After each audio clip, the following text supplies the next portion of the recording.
ಶ್ರೀ ಗುರುಭ್ಯೋ ನಮಃ. ಹರಿ ಓಂ.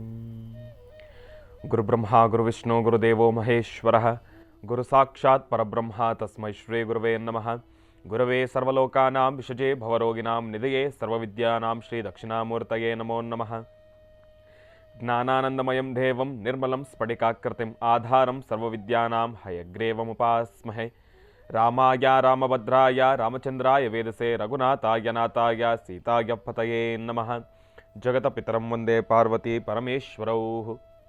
ಪ್ರತಿನಿತ್ಯದ ಕಾರ್ಯಕ್ರಮದಂತೆ ಮೊದಲನೇದಾಗಿ ನನ್ನ ಅಜ್ಜಿ ತಾತರವರನ್ನು ಸಂಪೂರ್ಣವಾಗಿ ಶ್ರದ್ಧಾಭಕ್ತಿಯಿಂದ ಪ್ರಾರ್ಥನೆಯನ್ನು ಮಾಡ್ತಾ, ನನ್ನ ಗುರುಸ್ಥಾನದಲ್ಲಿರ್ತಕ್ಕಂಥ ನನ್ನ ತಂದೆಯವರಾಗಿರ್ತಕ್ಕಂಥ ಆನಂದ್ ಗುರುಜಿಯವರ ಪಾದರವಿಂದಳಿಗೆ ನಮನವನ್ನು ಮಾಡ್ತಾ, ಮತ್ತು ನನ್ನ ಮಾತೃಶ್ರೀಯವರನ್ನು ಕೂಡ ಸಂಪೂರ್ಣವಾಗಿ ಶ್ರದ್ಧಾಭಕ್ತಿಯಿಂದ ಪ್ರಾರ್ಥನೆಯನ್ನು ಮಾಡ್ತಾ, ಗುರುವಾರ ಗುರುಗಳನ್ನು ಪ್ರಾರ್ಥನೆಯನ್ನು ಮಾಡ್ತಾ, ಶಂಕರ ಮಧ್ವ ರಾಮಾನುಜಾಚಾರ್ಯರನ್ನು ಶ್ರದ್ಧಾಭಕ್ತಿಯಿಂದ ಆರಾಧನೆಯನ್ನು ಮಾಡ್ತಾ, ನಮ್ಮಿ ಮಹರ್ಷಿವಾಣಿ ನೇರ ಪ್ರಸಾರದ ಕಾರ್ಯಕ್ರಮವನ್ನು ಬಹಳ ಪ್ರೀತಿಯಿಂದ ಪ್ರಾರಂಭ ಮಾಡೋಣ. ತಮ್ಮೆಲ್ಲರಿಗೂ ಕೂಡ ಆಧಾರದ ಸ್ವಾಗತ, ಸುಸ್ವಾಗತ.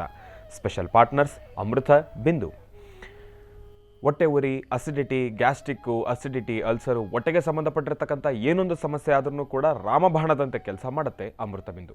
ಅದರಲ್ಲೂ ಇತ್ತೀಚಿನ ದಿನಮಾನಗಳಲ್ಲಿ ಹರಿದಾಡ್ತಾ ಇರ್ತಕ್ಕಂಥ ಎಲ್ಲ ರೀತಿ ಇರ್ತಕ್ಕಂಥ ಸಾಂಕ್ರಾಮಿಕ ರೋಗಗಳಿಂದ ಪಾರಾಗಲು ಮತ್ತು ದೇಹದಲ್ಲಿರ್ತಕ್ಕಂಥ ರೋಗ ನಿರೋಧಕ ಶಕ್ತಿಯನ್ನು ಹೆಚ್ಚಿಸಿಕೊಳ್ಳಲು ತಪ್ಪದೇ ಬಳಸಿ ಅಮೃತ ಬಿಂದು. ಮತ್ತು ಅತಿ ಕಿರಿಯ ವಯಸ್ಸಿನಿಂದ ಅತಿ ಹಿರಿಯ ವಯಸ್ಸಿನವರೆಗೂ ಕೂಡ ಸಾಕಷ್ಟು ಜನ ಸಕ್ಕರೆ ಕಾಯಿಲೆಯ ಸಮಸ್ಯೆಯಲ್ಲಿ ನರಳುತ್ತಾನೆ ಇದ್ದಾರೆ. ಅತಿಯಾದ ಆಯಾಸ, ದಾಹ, ಕೈಕಾಲುಗಳು ಉರಿ ಬರ್ತಕ್ಕಂಥದ್ದು, ಜಾಯಿಂಟ್ಸ್ ಪೇನ್ ಬರ್ತಕ್ಕಂಥದ್ದು, ಇದೆಲ್ಲವೂ ಕೂಡ ಸಕ್ಕರೆ ಕಾಯಿಲೆ ಅಡಿ ಬರ್ತಕ್ಕಂಥ ಸಮಸ್ಯೆಗಳು ಅಂತಲೇ ಹೇಳ್ಬೋದು. ಇಂತಹ ಸಮಸ್ಯೆಗಳಿಗೆ ದೇಹಕ್ಕೆ ಒಂದು ಚೂರು ಕೂಡ ಸೈಡ್ ಎಫೆಕ್ಟ್ಸ್ ಅಲ್ಲದಿರ ಅಪ್ಪಟ ಆಯುರ್ವೇದವಾಗಿರ್ತಕ್ಕಂಥ ಔಷಧಿ ಕೆಲಸ ಮಾಡ್ತಕ್ಕಂಥದ್ದು ಯಾವುದಾದ್ರೂ ಇದೆ ಅಂತಂದರೆ ಅದು ನಮ್ಮ ಮಧುಮೇಹ ನಿವಾರಣೆ ಅಂತಲೇ ಹೇಳ್ಬೋದು. ಅದರಲ್ಲೂ ನಿಮ್ಮ ವಾಸ್ತುಗೃಹದ ಸಮೀಪ ಇರತಕ್ಕಂಥ ಎಲ್ಲ ಮೆಡಿಕಲ್ ಸ್ಟೋರ್ನಲ್ಲೂ ಕೂಡ ಲಭ್ಯವಿದೆ. ಹಾಗಾಗಿ ತಪ್ಪದೇ ಸ್ವೀಕರಿಸಿ. ಮತ್ತು Shri Sai gold palace, 1 gram ಚಿನ್ನವನ್ನು ಖರೀದಿಸಿದರೆ 2 ಗ್ರಾಂ ಬೆಳ್ಳಿ ಉಚಿತ. ಇಂತಹದ್ದೊಂದು ಸುವರ್ಣ ಅವಕಾಶ ಶ್ರೀ ಸಾಯಿ ಗೋಲ್ಡ್ ಪ್ಯಾಲೇಸ್ನಲ್ಲಿ ಮಾತ್ರ. ಇವರ ಶಾಖೆಗಳು KR Puram, Nagarbhavi, Yelahanka, HSR layout, Basavanagudi, Bengaluru. ಒಳ್ಳೆಯದಾಗಲಿ, ಶುಭವಾಗಲಿ. ಇವತ್ತಿನ ದಿನ ಗುರುವಾರ.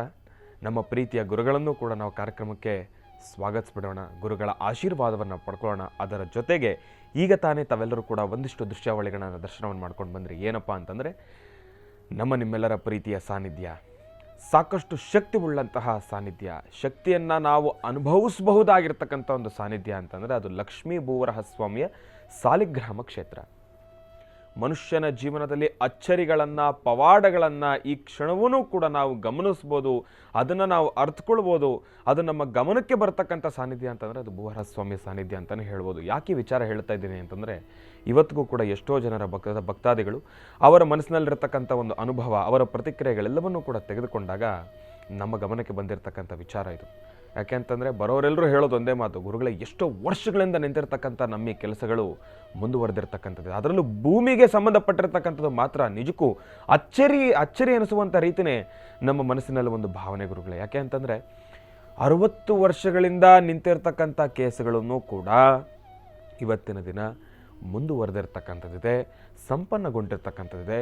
ಭಗವಂತನ ಅನುಗ್ರಹದಿಂದ ಎಲ್ಲವೂ ಕೂಡ ಒಳ್ಳೆಯದಾಗಿರ್ತಕ್ಕಂಥದ್ದಿದೆ. ನಿಜಕ್ಕೂ ಹೇಳ್ತೀನಿ, ಧರ್ಮ ಮಾರ್ಗದಲ್ಲಿ ಯಾವುದು ನಿಮ್ಮದಾಗಿರುತ್ತೋ, ಅದು ಎಲ್ಲಿ ನಿಂತಿರುತ್ತೋ, ಒಂದಿಷ್ಟು ಜನರ ಅಟ್ಟಹಾಸದಿಂದ ಅದೆಲ್ಲವೂ ಕೂಡ ನಿಮ್ಮದಾಗ್ತಕ್ಕಂಥದ್ದಿರುತ್ತೆ.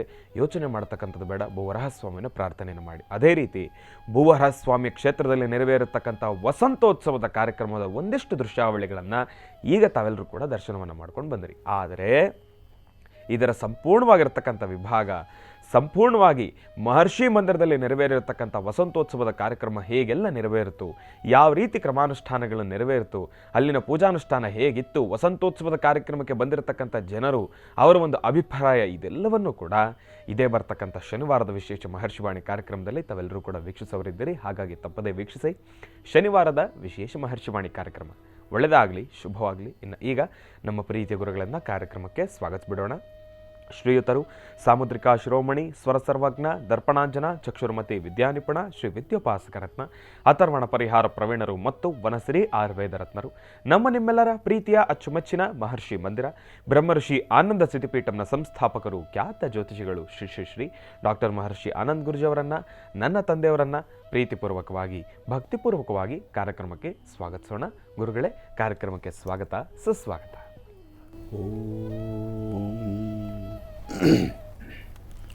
ಶುಕ್ಲಾಂಬರಧರಂ ವಿಷ್ಣುಂ ಶಶಿವರ್ಣಂ ಚತುರ್ಭುಜಂ ಪ್ರಸನ್ನವದನಂ ಧ್ಯಾಯೇ ಸರ್ವವಿಘ್ನೋಪಶಾಂತಿಯೇ. ಗುರುಬ್ರಹ್ಮ ಗುರುವಿಷ್ಣು ಗುರುದೇವೋ ಮಹೇಶ್ವರಃ ಗುರು ಸಾಕ್ಷಾತ್ ಪರಬ್ರಹ್ಮ ತಸ್ಮೈ ಶ್ರೀ ಗುರುವೇ ನಮಃ. ಗುರುವೇ ಸರ್ವಲೋಕಾನಾಂ ವಿಷಜೇ ಭವರೋಗಿಣಾಂ ನಿಧಯೇ ಸರ್ವವಿದ್ಯಾನಾಂ ಶ್ರೀಂ ದಕ್ಷಿಣಾಮೂರ್ತಿಯೇ ನಮೋ ನಮಃ. ಪೂಜ್ಯಾಯ ರಾಘವೇಂದ್ರಾಯ ಸತ್ಯಧರ್ಮಋತಾಯ ಚ ಭಜತಾಂ ಕಲ್ಪವೃಕ್ಷಾಯ ನಮತಾಂ ಕಾಮಧೇನವೇ.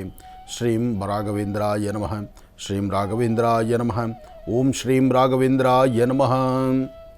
ಗುರು ರಾಘವೇಂದ್ರ ಸ್ವಾಮಿಗಳನ್ನು, ಭಗವಾನ್ ಶಿರಡಿ ಸದ್ಗುರು ಸಾಯಿನಾಥರನ್ನು, ಜಗದ್ಗುರುಗಳಾದಂಥ ಆದಿಶಂಕರರನ್ನು, ಶಂಕರ ಮಧ್ವ ರಾಮಾನುಜಾಚಾರ್ಯರನ್ನು ಪ್ರಾರ್ಥನೆ ಮಾಡ್ತಾ ಗುರು ದತ್ತಾತ್ರೇಯರನ್ನು ಆರಾಧನೆ ಮಾಡಿ ಗುರುವಾರದ ಈ ವಿಶೇಷವಾಗಿರ್ತಕ್ಕಂತಹ ದಿನ ನಿನ್ನೆಯಷ್ಟೇ ಪ್ರಭು ಶ್ರೀ ರಾಮಚಂದ್ರನ ಆರಾಧನೆ ನೋಡಿದ್ವಿ. ಪ್ರಭು ಶ್ರೀ ರಾಮಚಂದ್ರನ ನೂತನವಾದಂಥ ಅಯೋಧ್ಯ ನಗರಿಯನ್ನು ಸ್ವಾಮಿಯ ಸುಂದರವಾದಂಥ ನಯನ ಮನೋಹರವಾಗಿರತಕ್ಕಂಥ ಬಾಲರಾಮರ ದರ್ಶನವನ್ನು ಮಾಡಿದ್ವಿ. ಇವತ್ತು ವಸಂತೋತ್ಸವದ ಆ ಕ್ಷಣಗಳನ್ನು ಬರುವ ಶನಿವಾರ ನೋಡಲಿಕ್ಕೆ ಮುನ್ನ ಒಂದಿಷ್ಟು ವಿಚಾರಗಳನ್ನು ತಿಳ್ಕೊಳ್ತಾ ಇದ್ದೀವಿ. ವಸಂತೋತ್ಸವ ಅನ್ನೋದು ಒಂದು, ಆದರೆ ಯಾತಕ್ಕಾಗಿ ಬೇಕು ಈ ವಸಂತೋತ್ಸವ? ವಸಂತೋತ್ಸವದ ಹಿನ್ನೆಲೆ, ವಸಂತೋತ್ಸವ ಆಚರಣೆ ಮಾಡ್ಕೊಳ್ಳೋದ್ರಿಂದ ಏನು ಫಲ ಇದೆ? ವಸಂತೋತ್ಸವದ ಆ ಜಲ, ಆ ತೀರ್ಥ ಮೈಮೇಲೆ ಬಿದ್ದಾಗ ಏನಾಗುತ್ತೆ? ವಸಂತೋತ್ಸವಕ್ಕೆ ಬಳಸುವಂತಹ ವನಸಿರಿಗಳು ಯಾವುದು? ಆ ಜಲದಲ್ಲಿ ಸೇರುವಂತಹ ವನಸಿರಿ ವನಮೂಲಿಕೆಗಳು ಜೊತೆಗೆ ಅರಿಶಿನ ಎಂಬತಕ್ಕಂಥದ್ದಕ್ಕೆ ಎಂಥ ಒಂದು ಪವಿತ್ರವಾದಂಥ ಸ್ಥಾನಮಾನವಿದೆ. ಇದೆಲ್ಲಕ್ಕಿಂತ ಮುಖ್ಯವಾಗಿ ನಿನ್ನೆ ಅಯೋಧ್ಯ ಅಲ್ಲಿ ಒಂದು ಪವಾಡವೇ ನಡೀತು. ಒಂದು ಪವಾಡನೇ ನಡೆದಿದೆ. ಪ್ರಭು ಶ್ರೀ ರಾಮಚಂದ್ರನ ವಿಶೇಷವಾಗಿರ್ತಕ್ಕಂಥ ಒಂದು ಸೂರ್ಯಕಿರಣ, ಅಂದರೆ ಸೂರ್ಯವಂಶಸ್ಥ ಆತ. ಸೂರ್ಯವಂಶಸ್ಥನಾಗಿರ್ತಕ್ಕಂಥ ಪ್ರಭು ಶ್ರೀ ರಾಮಚಂದ್ರನಿಗೆ ನೂತನವಾಗಿ ನಿರ್ಮಿತವಾಗಿರುವಂತಹ ಆಲಯದಲ್ಲಿ ಗರ್ಭಗುಡಿಯಲ್ಲಿ ಸ್ವಾಮಿ ವಿರಾಜಮಾನನಾಗಿ ನಿಂತಿರುವಂಥ ಆ ದೃಶ್ಯಕ್ಕೆ ಹಣೆಯ ಮೇಲ್ಭಾಗದಲ್ಲಿ ಸೂರ್ಯರಶ್ಮಿ ತನ್ನ ತಿಲಕವನ್ನು, ಅಂದರೆ ಆ ಕಿರಣವನ್ನು, ಸೂರ್ಯನ ಕಿರಣವನ್ನು ಹಣೆಯ ಮೇಲೆ ಬೀಳುವಂಥ ರೀತಿ ಅಲ್ಲಿ ಪ್ರತಿಷ್ಠಾಪನಾಗೊಂಡಿರ್ತಕ್ಕಂಥ ಸ್ವಾಮಿ ಅಂತಲೋ, ಅಥವಾ ಈ ಒಂದು ವಿಶೇಷವಾಗಿರ್ತಕ್ಕಂಥ ಈ ಕಲಿಯುಗದಲ್ಲೂ ಅಥವಾ ಈ ಒಂದು ಸನ್ನಿವೇಶದಲ್ಲೂ ಮೊನ್ನೆಯಷ್ಟೇ ಪ್ರತಿಷ್ಠಾಪನೆ ಆದಂಥ ಸ್ವಾಮಿಗೆ ಭವ್ಯವಾದಂಥ ಆಲಯದಲ್ಲಿ, ಆ ಆಲಯದ ಯಾವ ಮೂಲೆಯಿಂದ ಹೇಗೆ ಸೂರ್ಯನ ಕಿರಣ ಗರ್ಭಗುಡಿ ಪ್ರವೇಶಿಸುತ್ತೋ, ಅದು ಶ್ರೀರಾಮನವಮಿಯ ಮಾಧ್ಯಾಹ್ನಿಕ ಸ್ವಾಮಿ ಹುಟ್ಟಿದ್ದು ಮಧ್ಯಾಹ್ನ 12 ಗಂಟೆ ಅಭಿಜಿನ್ ಲಗ್ನ ಅಂತ ಹೇಳ್ತಾರೆ. ಮಾಧ್ಯಾಹ್ನಿಕ ಕಾಲ ಅಭಿಜಿನ್ ಲಗ್ನದಲ್ಲಿ ಪ್ರಭು ಶ್ರೀ ರಾಮಚಂದ್ರನ ಹಣೆಯ ಮೇಲೆ ಸೂರ್ಯರಶ್ಮಿ ತಿಲಕವನ್ನು ವರ್ಷಕ್ಕೆ ಒಂದಾವರ್ತಿ ಎಲ್ಲರೂ ನೋಡಿ ಆನಂದಿಸಬಹುದು, ದರ್ಶನ ಮಾಡಬಹುದು. ಬಾಲರಾಮರು ಹುಟ್ಟಿರತಕ್ಕಂಥ ಸಾನ್ನಿಧ್ಯ, ಅಂದರೆ ರಾಮ ಹುಟ್ಟಿರುವ ಸಾನ್ನಿಧ್ಯದಲ್ಲೇ, ಯಾವ ಸಾನ್ನಿಧ್ಯದಲ್ಲಿ ರಾಮ ಹುಟ್ಟಿದ್ದಾನೆ ಎಂಬತಕ್ಕಂಥದ್ದಕ್ಕೆ ಕುರುಹುಗಳು ಆಧಾರ ಇದೆಯೋ ಅದೇ ಸಾನ್ನಿಧ್ಯದಲ್ಲಿ ಇವತ್ತು ಗರ್ಭಗುಡಿಯಲ್ಲಿ ಸ್ವಾಮಿನ ಪ್ರತಿಷ್ಠಾಪನೆ ಮಾಡಿರ್ತಕ್ಕಂಥದ್ದು. ಇದಕ್ಕೆ ಸಾಕಷ್ಟು ಆಧಾರಗಳಿದೆ. ಅದಕ್ಕೆ ಸಾಕಷ್ಟು ಪೂರ್ವಭಾವಿಯಾಗಿ ಅಲ್ಲಿರ್ತಕ್ಕಂಥ ಕುರುಹುಗಳನ್ನು ನೋಡಿರ್ತಕ್ಕಂಥದ್ದಿದೆ, ಆಧಾರಗಳು ಸಿಕ್ಕಿದೆ. ಅದಾದ ನಂತರ ಬಾಲರಾಮರ ಪ್ರತಿಷ್ಠಾಪನೆ ಆಯಿತು. ಆದರೆ ಹಣೆ ಮೇಲೆ ಕರೆಕ್ಟಾಗಿ ಆ ಹಣೆಗೆ ಬೀಳುವಂತಹ ತಿಲಕ ಸೂರ್ಯರಶ್ಮಿ. ಆದರೆ ಆ ವಿಗ್ರಹ ಅಷ್ಟೇ ಪ್ರಮಾಣದಲ್ಲಿರಬೇಕು, ಅಷ್ಟೇ ಹೈಟಲ್ಲಿರಬೇಕು. ಇದೆಲ್ಲರ ಒಂದು ನಿಗದಿ ಇದೆಯಲ್ಲ, ಇದಕ್ಕೆ ಸಾಕಷ್ಟು ಜನ ಕೂತು ಒಂದು ತೀರ್ಮಾನವನ್ನು ಮಾಡಿದರು. ಆದರೆ ಒಂದು ಸಂತೋಷದ ವಿಚಾರ, ನೀವು ಅಂತಹ ಒಂದು ಭವ್ಯವಾದಂಥ ಆಲಯ ನೋಡಿದ್ರೆ ಎಲ್ಲಿಂದ ಬರಬೇಕಪ್ಪ ಈ ಸೂರ್ಯರಶ್ಮಿ ಒಳಗಡೆಗೆ? ಅದೇನು ಹತ್ತಿರ ಇಲ್ಲ.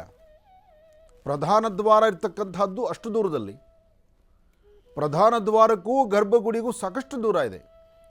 ಆದರೆ ಅಷ್ಟು ದೂರ ಪರಿಕ್ರಮಿಸಿ ಸಣ್ಣದಾದಂತಹ ಒಂದು ರಂಧ್ರಾಕಾರದಿಂದ ಸೂರ್ಯರಶ್ಮಿ ಸ್ವಾಮಿಯ ಹಣೆಯ ಮೇಲೆ ಈ ಒಂದು ಕಟ್ಟಡದ ನಿರ್ಮಾಣ ಮಾಡುವಾಗ ಇದರೊಂದು ವಾಸ್ತುಶಿಲ್ಪಶಾಸ್ತ್ರ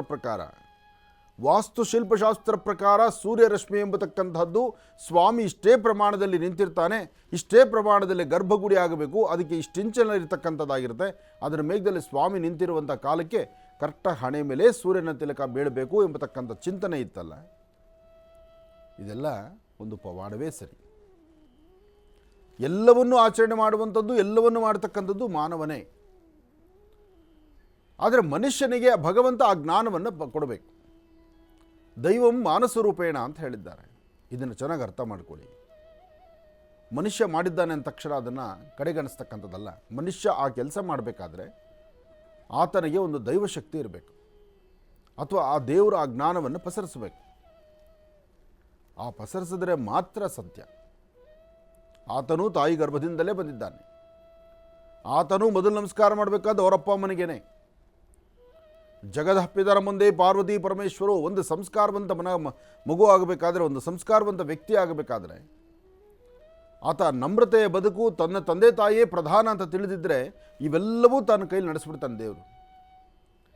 ದೇವರು ಹೇಳ್ತಾನೆ, ನಾನು ಈ ಕಲಿಯುಗದಲ್ಲಿ ಎಲ್ಲಿದ್ದೀನಿ ಅಂತ ನನ್ನ ಹುಡ್ಕೊಂಡು ನೀವು ಬರೋದಕ್ಕಿನ್ನ ಸದಾ ನಿಮ್ಮ ಜೊತೆ ನಾನಿದ್ದೇನೆ, ನಿಮ್ಮ ತಂದೆ ತಾಯಿ ರೂಪದಲ್ಲಿದ್ದೇನೆ.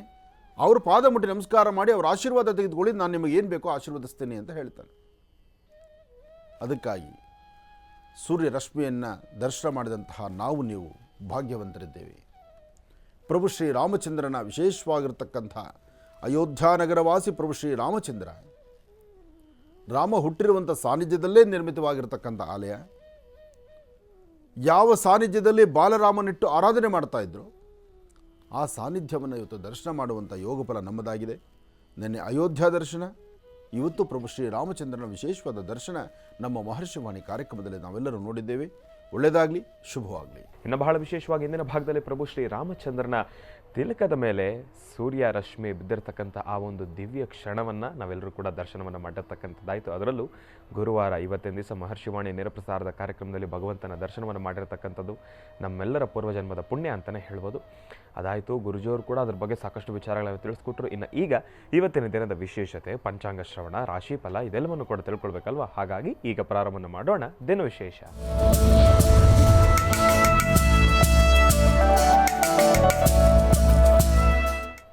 ಗುರುಗಳೇ, ಇವತ್ತಿನ ದಿನದ ವಿಶೇಷತೆ ಹಾಗೂ ಪಂಚಾಂಗ ಶ್ರವಣ. ಖಂಡಿತ ಪಂಚಾಂಗ ಮತ್ತು ರಾಶಿಫಲ, ಎಲ್ಲಕ್ಕಿಂತ ಮುಖ್ಯವಾಗಿ ರಾಶಿಫಲ ಹೋಗಲೇಬೇಕು. ಹೌದು. ಸರ್ವಮಂಗಳ ಮಾಂಗಲ್ಯೆ ಶಿವೆ ಸರ್ವಾರ್ಥ ಸಾಧಿಕೆಂ ಶರಣ್ಯೇ ತ್ರ್ಯಂಬಕೆ ಗೌರಿ ನಾರಾಯಣಿ ನಮೋಸ್ತುತೆ. ನಾರಾಯಣಿ ನಮೋಸ್ತುತೆ. ನಾರಾಯಣಿ ನಮೋಸ್ತುತೆ. ಬ್ರಾಹ್ಮೀ ಮಾಹೇಶ್ವರಿ ಕೌಮಾರಿ ವೈಷ್ಣವಿ ವಾರಾಹೀಂದ್ರಾಣಿ ಚಾಮುಂಡಾ ಚಂಡಿಕಾ ಮಹಾಕಾಳಿ ಮಹಾಲಕ್ಷ್ಮೀರದೇವತಾಭ್ಯೋ ನಮಃ. ಶ್ರೀ ಕ್ರೋಧಿನಾಮ ಸಂವತ್ಸರೆ ಉತ್ತರಾಯಣಿ ವಸಂತ ಋತು ಚೈತ್ರ ಮಾಸ ಶುಕ್ಲಪಕ್ಷ 18/4/2024 ಗುರುವಾರ, ದಶಮಿ, ಆಶ್ಲೇಷ ನಕ್ಷತ್ರ. ನಕ್ಷತ್ರಚಾರ ಪ್ರಕಾರ ಚಂದ್ರ ಚೆನ್ನಾಗಿದ್ದಾನೆ, ಗುರು ಚೆನ್ನಾಗಿದ್ದಾನೆ. ಗುರು ಇರ್ತಕ್ಕಂಥ ಆಸ್ಥಾನ ಚೆನ್ನಾಗಿದ್ದಾಗ ನಾವು ಮಾಡಬೇಕಾಗಿರ್ತಕ್ಕಂಥ ಮಾಡುವಂಥ ಕೆಲಸಗಳು ಅಷ್ಟೇ ಯಶಸ್ಸಾಗಿರುತ್ತೆ. ಹಾಗೆ ಇವತ್ತು ಯಾರು ಏನೆಲ್ಲ ಕೆಲಸ ಕಾರ್ಯಗಳನ್ನು ಮಾಡಬೇಕಾದರೂ ಕೆಲಸ ಕಾರ್ಯಗಳ ಪ್ರಾರಂಭಕ್ಕಿಂತ ಮುನ್ನ, ಅಂದರೆ ನೀವು ಏನು ಸಂಕಲ್ಪ ಮಾಡ್ತೀರಿ ಆ ಸಂಕಲ್ಪಕ್ಕಿಂತ ಮುಖ್ಯವಾಗಿ ನಿಮ್ಮ ಮನೆಯ ಸಮೀಪದಲ್ಲಿ ಹತ್ತಿರದಲ್ಲಿ ಎಲ್ಲಾದರೂ ಒಂದು ಅಶ್ವತ್ಥನಾರಾಯಣನ ವೃಕ್ಷ ಇದ್ದರೆ, ಅರಳಿಕಟ್ಟೆ ಇದ್ದರೆ, ಅಶ್ವತ್ಥಕಟ್ಟೆ ಇದ್ದರೆ ಅಲ್ಲಿ ಹೋಗಿ ಒಂದು ಪ್ರದಕ್ಷಿಣೆ ಮಾಡಿ, ಅಥವಾ ಅಶ್ವತ್ಥಕಟ್ಟೆಯ ನೆರಳಲ್ಲಿ ಒಂದು ಕ್ಷಣ ನಿಂತು ನಿಮ್ಮ ಇಷ್ಟ ದೇವರನ್ನ, ನಿಮ್ಮ ಮನೆ ದೇವರನ್ನ, ನಿಮ್ಮ ಧರ್ಮದ ಗುರುಗಳನ್ನು ಅಲ್ಲಿ ನೀವು ಪ್ರಾರ್ಥನೆ ಮಾಡಿದ್ದೆ ಆದರೆ ಮತ್ತಷ್ಟು ಅದ್ಭುತವಾದಂಥ ಕೆಲಸವನ್ನು 27 ನಕ್ಷತ್ರ 12 ರಾಶಿಗೆ ಸಂಬಂಧಪಟ್ಟವರು ಎಲ್ಲರೂ ಸಿದ್ಧಿಪಡಿಸ್ಕೊಳ್ತೀವಿ. ಅಂತಹ ಒಂದು ಯೋಗ ಫಲ ಇವತ್ತಿದೆ, ಇರಲಿ. ಇನ್ನು ಇವತ್ತು ರಾಶಿಫಲದ ಕಡೆ ಗಮನ ಹರಿಸೋಣ. ನಮಃ ಸೂರ್ಯಾಯ ಚಂದ್ರಾಯ ಮಂಗಳಾಯ ಬುಧಾಯ ಚ ಗುರು ಶುಕ್ರ ಶನಿಶ್ಚಾರಾಹವೇ ಕೇತುವೇ ನಮಃ. ಮೃತ್ಯುಂಜಯಾಯ ರುದ್ರಾಯ ನೀಲಕಂಠಾಯ ಶಂಭವೇ ಅಮೃತೇಶಾಯ ಸರ್ವಾಯ ಮಹಾದೇವಾಯ ತೇ ನಮಃ. ಆದಿತ್ಯಾದಿ ನವಗ್ರಹಗಳ ಪ್ರಾರ್ಥನೆ ಆಯಿತು. ರಾಶಿಫಲದತ್ತ ಗಮನ ಹರಿಸೋಣ. ಮೊದಲನೇದಾದಂಥದ್ದು ಮೇಷರಾಶಿ.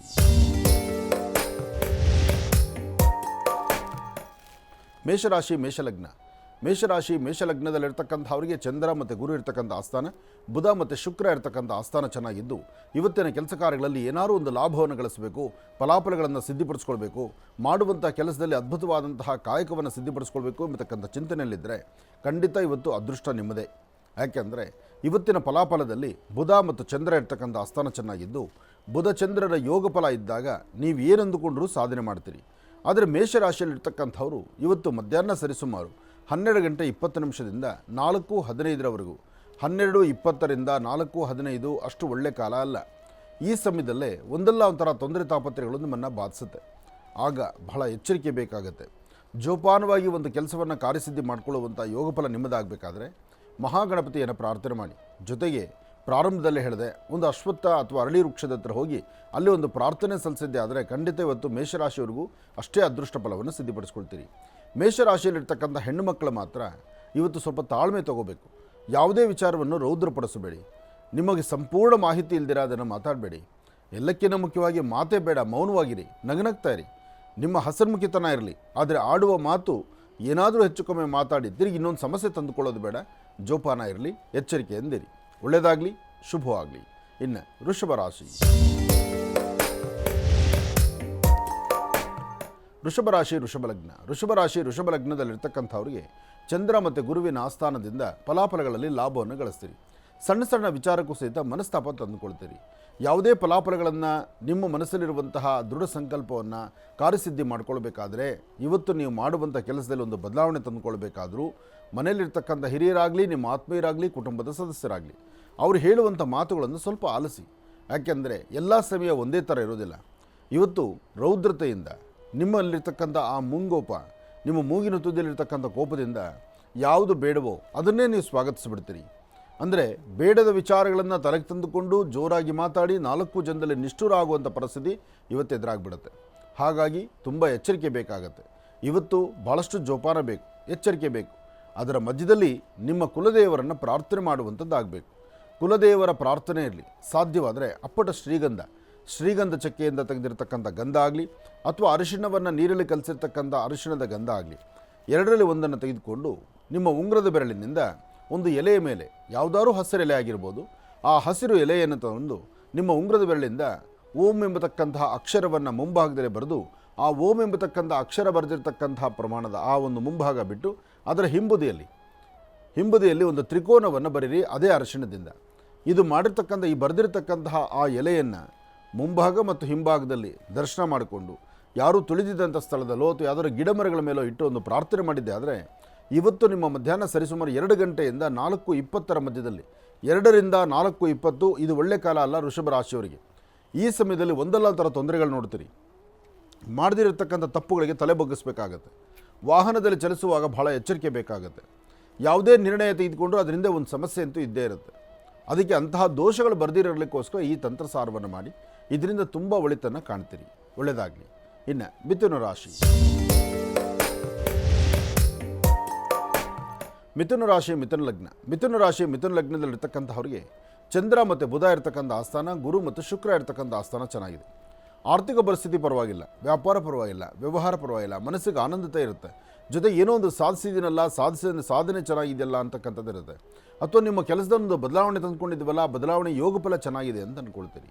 ಹಾಗೆ ಎಲ್ಲಕ್ಕಿಂತ ಮುಖ್ಯವಾಗಿ ಒಂದು ಧರ್ಮ ಮಾರ್ಗ ಅಥವಾ ಒಂದು ಸಂಸ್ಕೃತಿ ಅಥವಾ ಒಂದು ಏನೋ ಒಂದು ಸಾಧನೆ ಮಾಡ್ತಕ್ಕಂಥದ್ದು, ನಮ್ಮಿಂದ 4 ಜನಕ್ಕೆ ಅನುಕೂಲ ಆಗಬೇಕು ಎಂಬತಕ್ಕಂಥ ಚಿಂತನೆಯಲ್ಲಿರ್ತಕ್ಕಂಥದ್ದು, ನಿಮ್ಮನ್ನು ನಂಬಿರ್ತಕ್ಕಂಥವ್ರನ್ನ ಕೈ ಹಿಡಿದು ನಡೆಸುವಂಥದ್ದು, ಎಲ್ಲಕ್ಕಿಂತ ಮುಖ್ಯವಾಗಿ ಸಣ್ಣ ಮಕ್ಕಳಿಂದ ಹಿಡಿದು ವಯಸ್ಸಾಗಿರ್ತಕ್ಕಂಥ ವೃದ್ಧರವರೆಗೂ ಏನೋ ದೊಡ್ಡ ಸಮಸ್ಯೆ ಎದುರಾಗಬೇಕಾಗಿತ್ತಲ್ಲಪ್ಪ, ಸದ್ಯ ಆ ಸಮಸ್ಯೆಯಿಂದ ಹೊರಬಂದ್ವಲ್ಲ ಅಂತಕ್ಕಂಥ ನಿಟ್ಟುಸಿರು ಬಿಡುವಂಥ ಕಾಲನೂ ಇದೆ. ಏನೇ ಆದರೂ 4 ರಿಂದ 6 ಗಂಟೆ ತನಕ, 4 ರಿಂದ 6 ಮಾತ್ರ ಸ್ವಲ್ಪ ಜಾಗೃತರಾಗಿದ್ದರೆ ಖಂಡಿತ ಒಳ್ಳೆ ಫಲವನ್ನು ತಾವು ಸಿದ್ಧಿಪಡಿಸ್ಕೊಳ್ತೀವಿ. ಒಳ್ಳೆಯದಾಗಲಿ, ಶುಭವಾಗಲಿ. ಇನ್ನು ಬಹಳ ವಿಶೇಷವಾಗಿ ಇಂದಿನ ಭಾಗದಲ್ಲಿ ಗುರುಗಳು ಮಿಥುನ ರಾಶಿವರೆಗೂ ಕೂಡ ರಾಶಿ ಫಲಗಳನ್ನು ತಿಳಿಸ್ಕೊಟ್ಟಿದ್ದಾರೆ. ಇನ್ನು ಈಗ ಕರ್ಕಾಟಕ ರಾಶಿಯಿಂದ ರಾಶಿ ಫಲಗಳನ್ನು ಮುಂದುವರಿಸಬೇಕು. ಗುರುಗಳೇ, ಕರ್ಕಾಟಕ ರಾಶಿಯಿಂದ ರಾಶಿ ಫಲಗಳನ್ನು ಮುಂದುವರಿಸೋಣ. ಖಂಡಿತ. ಇನ್ನು ಕರ್ಕಾಟಕ ರಾಶಿ. ಕರ್ಕಾಟಕ ರಾಶಿ, ಕರ್ಕಾಟಕ ಲಗ್ನ. ಕರ್ಕಾಟಕ ರಾಶಿ, ಕರ್ಕಾಟಕ ಲಗ್ನದಲ್ಲಿರ್ತಕ್ಕಂಥವ್ರಿಗೆ ಚಂದ್ರನ ಆಸ್ಥಾನ ಚೆನ್ನಾಗಿದ್ದು ಗುರುವಿನ ಅನುಗ್ರಹ ಇರೋದ್ರಿಂದ ಇಷ್ಟಾರ್ಥವನ್ನು ಸಿದ್ಧಪಡಿಸ್ಕೊಳ್ತೀರಿ. ಆದರೆ ಕರ್ಕಾಟಕ ರಾಶಿಯವರಿಗೆ ಒಂದಿಷ್ಟು ಮಾನಸಿಕವಾದಂತಹ ಒತ್ತಡಗಳು ಬರುತ್ತೆ. ಕೆಲಸಕ್ಕೆ ಬಾರದಂಥದ್ದನ್ನು ಆಲೋಚನೆ, ಯಾವುದರಿಂದ ನಿಮ್ಗೆ ಅನುಕೂಲವೋ, ಯಾವುದು ನಿಮಗೆ ಯಶಸ್ಸೋ, ಯಾವುದು ನಿಮಗೆ ಸರಿಯಾದಂಥ ಮಾರ್ಗವೋ ಅದನ್ನು ನೀವು ಬಿಡ್ತೀರಿ. ಬೇಡವಾದ್ದನ್ನ ಬಗ್ಗೆ ಬಹಳ ತಲೆ ಕೆಡಿಸ್ಕೊಂಡ್ಬಿಡ್ತೀರಿ. ಅದಕ್ಕಿಂತ ಮುಖ್ಯವಾಗಿ ಇವತ್ತು ನಿಮ್ಮ ಕುಲದೇವರನ್ನು ಪ್ರಾರ್ಥನೆ ಮಾಡ್ತಾ ಗುರು ಹಿರಿಯರು ಹೇಳುವಂಥ ಮಾರ್ಗಸೂಚಿಯನ್ನು ಅನುಸರಿಸಬೇಕಾದ ನಿಯಮ. ಆದರೆ ಇಲ್ಲಿ ನಾನು ಎಂಬತಕ್ಕಂತಹ ಮದಮಾತ್ಸರ್ಯ ತುಂಬಿ ತಿಳ್ಕೋದ್ರಿಂದ ಕೆಲವೊಮ್ಮೆ ಆಗಬಹುದಾದಂತಹ ಒಳ್ಳೆಯದನ್ನು ನಾವು ಮರೆತು ಹೋಗ್ಬಿಡ್ತೀವಿ. ಹಾಗೆ ಇವತ್ತು ನೀವು ಕರ್ಕಾಟಕ ರಾಶಿಯಲ್ಲಿರ್ತಕ್ಕಂಥವ್ರು ಸಾಧ್ಯವಾದಷ್ಟು ಇವತ್ತಿನ ದಿವಸ ಸ್ವಲ್ಪ ತಲೆಬಗ್ಸಿ ನಡೀತಕ್ಕಂಥದ್ದು ಬಹಳ ಉತ್ತಮ. ಆದರೆ ಗುರುವಿನ ಅನುಗ್ರಹ ಚೆನ್ನಾಗಿದೆ. ಹತ್ತಿರದಲ್ಲಿ ಎಲ್ಲಾದರೂ ಗುರುಗಳ ಸಾನ್ನಿಧ್ಯಕ್ಕೆ ಹೋಗಿ, ಅಥವಾ ಔದುಂಬರ ವೃಕ್ಷದ ಹತ್ರ ಒಂದು ದೀಪ ಹಚ್ಚಿ, ಅಥವಾ ಯಾವುದಾದ್ರು ಗುರು ಸಾನ್ನಿಧ್ಯಕ್ಕೆ ಬಂದು ಒಂದಿಷ್ಟು ಕಡಲೆಕಾಳು, ಹಳದಿ ವಸ್ತ್ರವೋ ಅಥವಾ ಹಳದಿ ಕಲರ್ ಪುಷ್ಪವೋ ಅಥವಾ ಒಂದಿಷ್ಟು ಅರಿಶಿಣನೋ ಇಂತಹದ್ದನ್ನು ಗುರು ಸಾನ್ನಿಧ್ಯದಲ್ಲಿ ಕೊಟ್ಟೊಂದು ಪ್ರಾರ್ಥನೆ ಮಾಡಿದ್ರೆ, ಕರ್ಕಾಟಕ ರಾಶಿಯವರಿಗೆ ಯಾರು ಕರ್ಕಾಟಕ ರಾಶಿ ಕರ್ಕಾಟಕ ಲಗ್ನದಲ್ಲಿ ಜನಿಸಿದ್ದೀರಿ, ನಿಮ್ಮ ಆಗ್ತಕ್ಕಂಥ ಏನು ಬದಲಾವಣೆಗಳಿದೆಯೋ ಅದಕ್ಕೊಂದು ಸರಿಯಾದ ಮಾರ್ಗವನ್ನು ತಾವು ಹುಡುಕೊಳ್ತೀರಿ. ಇದರ ಮಧ್ಯದಲ್ಲಿ ಒಂದಷ್ಟು ಜನಕ್ಕೆ ಅಧಿಕವಾದಂಥ ಬೆನ್ನೋವು. ಇವತ್ತು ಕರ್ಕಾಟಕ ರಾಶಿಯವರಿಗೆ ಅಧಿಕವಾದಂತಹ ಬೆನ್ನೋವಿರುತ್ತೆ, ಅಥವಾ ಮೊಣಕಾಲು ನೋವು ಬರುವಂಥ ಸಾಂದ್ರತೆ ಇರುತ್ತೆ. ಮತ್ತು ಏನು ಅಂದುಕೊಂಡಿದ್ದೀವೋ ಅದು ಪರಿಪೂರ್ಣವಾಗಿ ಸಾಧನೆ ಮಾಡಲಿಕ್ಕೆ ಆಗ್ತಿಲ್ವಲ್ಲ ಅಂತಕ್ಕಂಥದ್ರ ಮನಸ್ಸಿಗೆ ನೋವು ತುಂಬ ನಿಮ್ಮನ್ನು ಬಾಧಿಸುತ್ತೆ. ಇವತ್ತು ಕರ್ಕಾಟಕ ರಾಶಿಯಲ್ಲಿರ್ತಕ್ಕಂಥವ್ರು ಇಂತಹ ಸಮಸ್ಯೆಗಳಿಂದ ಮುಕ್ತರಾಗಲಿಕ್ಕೋಸ್ಕರ 2 ಚಿಟಿಕೆಯಷ್ಟು ಅಕ್ಕಿಯನ್ನು ಅಂಗೈಯಲ್ಲಿ ಹಾಕ್ಕೊಳ್ಳಿ. 2 ಚಿಟಿಕೆಯಷ್ಟು ಅಕ್ಕಿಯನ್ನು ಅಂಗೈಯಲ್ಲಿ ಹಾಕ್ಕೋಬೇಕು. ಅದರ ಮೇಲೆ 1 ಹನಿ ಹಾಲು ಹಾಕಬೇಕು. ಅಕ್ಕಿ ಮತ್ತು ಹಾಲು ಒಂದೇ 1 ಹನಿಯಷ್ಟು, 1 ಡ್ರಾಪ್ ಹಾಲು ಅಂಗೈಯಲ್ಲಿ ಹಾಕ್ಕೊಳ್ಳಿ. ಅಕ್ಕಿ ಮತ್ತು ಹಾಲು ಇರ್ತಕ್ಕಂಥದ್ದನ್ನು ನಿಮ್ಮ ಮನೆಯಲ್ಲಿ ಪೂರ್ವ ಹೇಗಿದೆ ಅಂತ ತಿಳ್ಕೊಳ್ಳಿ. ಪೂರ್ವದ ಬಲಭಾಗದಲ್ಲಿ ಆಗ್ನೇಯ ಭಾಗ, ಆಗ್ನೇಯಾಭಿಮುಖವಾಗಿ ನಿಂತು ಚಂದ್ರನ ಪ್ರಾರ್ಥನೆ ಮಾಡ್ತಾ ಇವತ್ತು ಬಂದೊದಗುವಂಥ ಯಾವುದೇ ಸಮಸ್ಯೆಗಳಾದರೂ ಸಮಸ್ಯೆಗಳಿಂದ ಬೇಗ ದಾರಿ ನನಗೆ ಅನುಕೂಲ ಮಾಡಿಕೊಡು, ಬರುವ ಕಷ್ಟನ ಸಹಿಸುವಂಥ ಶಕ್ತಿ ನನಗೆ ಕೊಡಪ್ಪ ಅಂತ ಚಂದ್ರನ ಪ್ರಾರ್ಥನೆ ಮಾಡ್ತಾ ಮನೆ ದೇವರ ಪ್ರಾರ್ಥನೆ ಮಾಡಿ ಚಂದ್ರಶೇಖರ ಆರಾಧನೆ ಮಾಡಿ ಈ ಹಾಲು ಮತ್ತು ಅಕ್ಕಿಯನ್ನು ಹಸಿರು ಗಿಡದ ಮೇಲೆ ಹಾಕಿ ಕೈ ತೊಳ್ಕೊಳ್ಳಿ. ಅದಾದಮೇಲೆ ನಿಮ್ಮ ಮನೆಯಿಂದ ಆಚೆಗೆ ಹೊರಡಿ. ಇಷ್ಟು ಕಾಯಕವನ್ನು ಮಾಡಲೇಬೇಕು. ಇನ್ನು ಸಂಜೆ ಸೂರ್ಯಾಸ್ತಮ ಆಗಿ ಚಂದ್ರ ಉದಯಿಸ್ತಕ್ಕಂಥ ಕಾಲ, ಸೂರ್ಯಾಸ್ತಮ ಚಂದ್ರ ಉದಯಿಸ್ತಕ್ಕಂಥ ಕಾಲ. ಆಗ ಚಂದ್ರನ ದರ್ಶನ ಮಾಡೋದ್ರಿಂದ ಕರ್ಕಾಟಕ ರಾಶಿಯವರಿಗೆ ಇವತ್ತು ಸಂಪೂರ್ಣವಾಗಿ ಒಂದಷ್ಟು ಶಾಂತಿ ನೆಮ್ಮದಿಯನ್ನು ತಾವು ಸಿದ್ಧಿಪಡಿಸ್ಕೊಳ್ತೀರಿ. ಒಳ್ಳೆಯದಾಗಲಿ, ಶುಭವಾಗಲಿ. ಇನ್ನು ಸಿಂಹರಾಶಿ.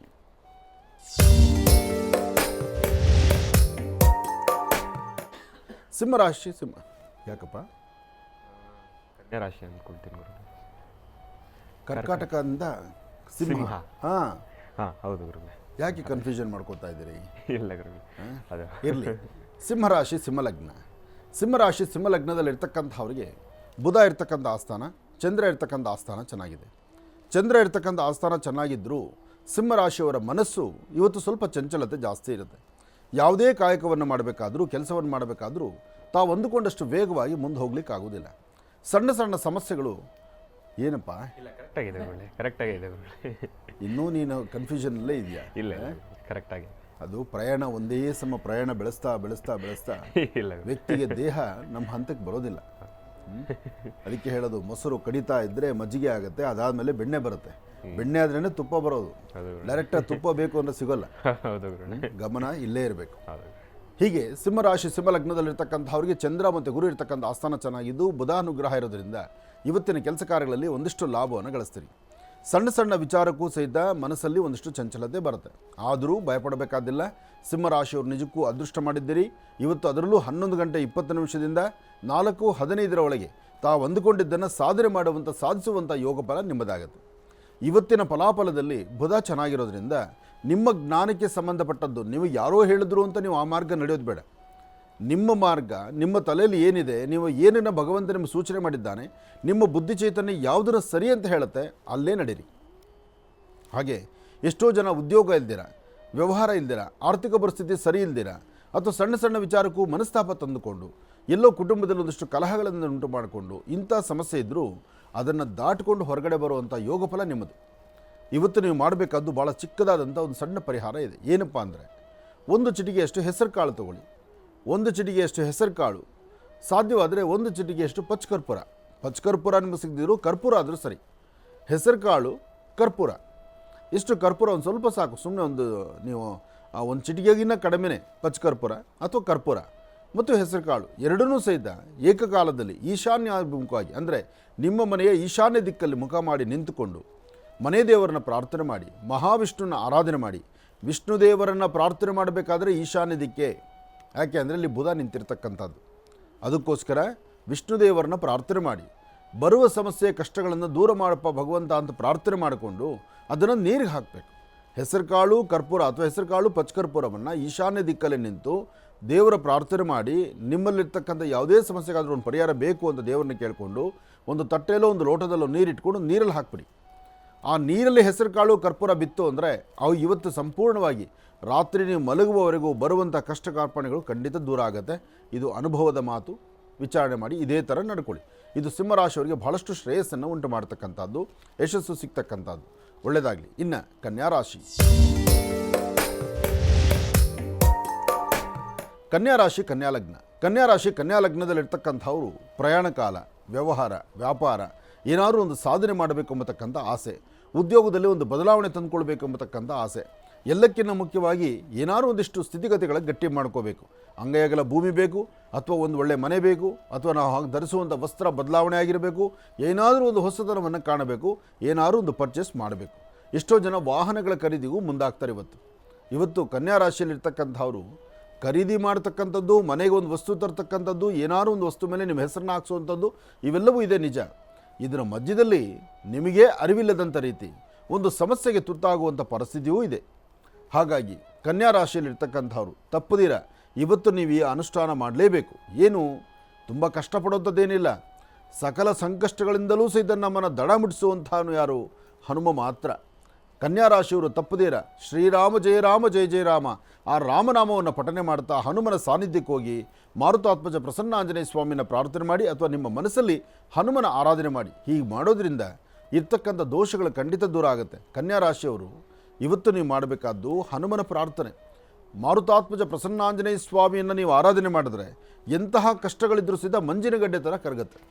ಅದಕ್ಕಾಗಿ ಗುರುವಾರ ಗುರು ಪ್ರಾರ್ಥನೆ ಜೊತೆಗೆ ಹನುಮನ ಪ್ರಾರ್ಥನೆ, ಇದರಿಂದ ಕನ್ಯಾ ರಾಶಿಯವರು ಯಶಸ್ಸನ್ನು ಕಾಣ್ತೀರಿ. ಒಳ್ಳೆಯದಾಗಲಿ, ಶುಭವಾಗಲಿ. ಇನ್ನು ಬಹಳ ವಿಶೇಷವಾಗಿ ಇಂದಿನ ಭಾಗದಲ್ಲಿ ಗುರುಗಳು ಕನ್ಯಾ ರಾಶಿವರೆಗೂ ಕೂಡ ರಾಶಿ ಫಲಗಳನ್ನು ತಿಳಿಸ್ಕೊಟ್ಟಿದ್ದಾರೆ. ಇನ್ನು ಈಗ ತುಲಾ ರಾಶಿಯಿಂದ ರಾಶಿ ಫಲಗಳನ್ನು ಮುಂದುವರಿಸಬೇಕು. ಗುರುಗಳೇ, ತುಲಾ ರಾಶಿಯಿಂದ ರಾಶಿ ಫಲಗಳನ್ನು ಮುಂದುವರಿಸೋಣ. ಖಂಡಿತ. ಇನ್ನು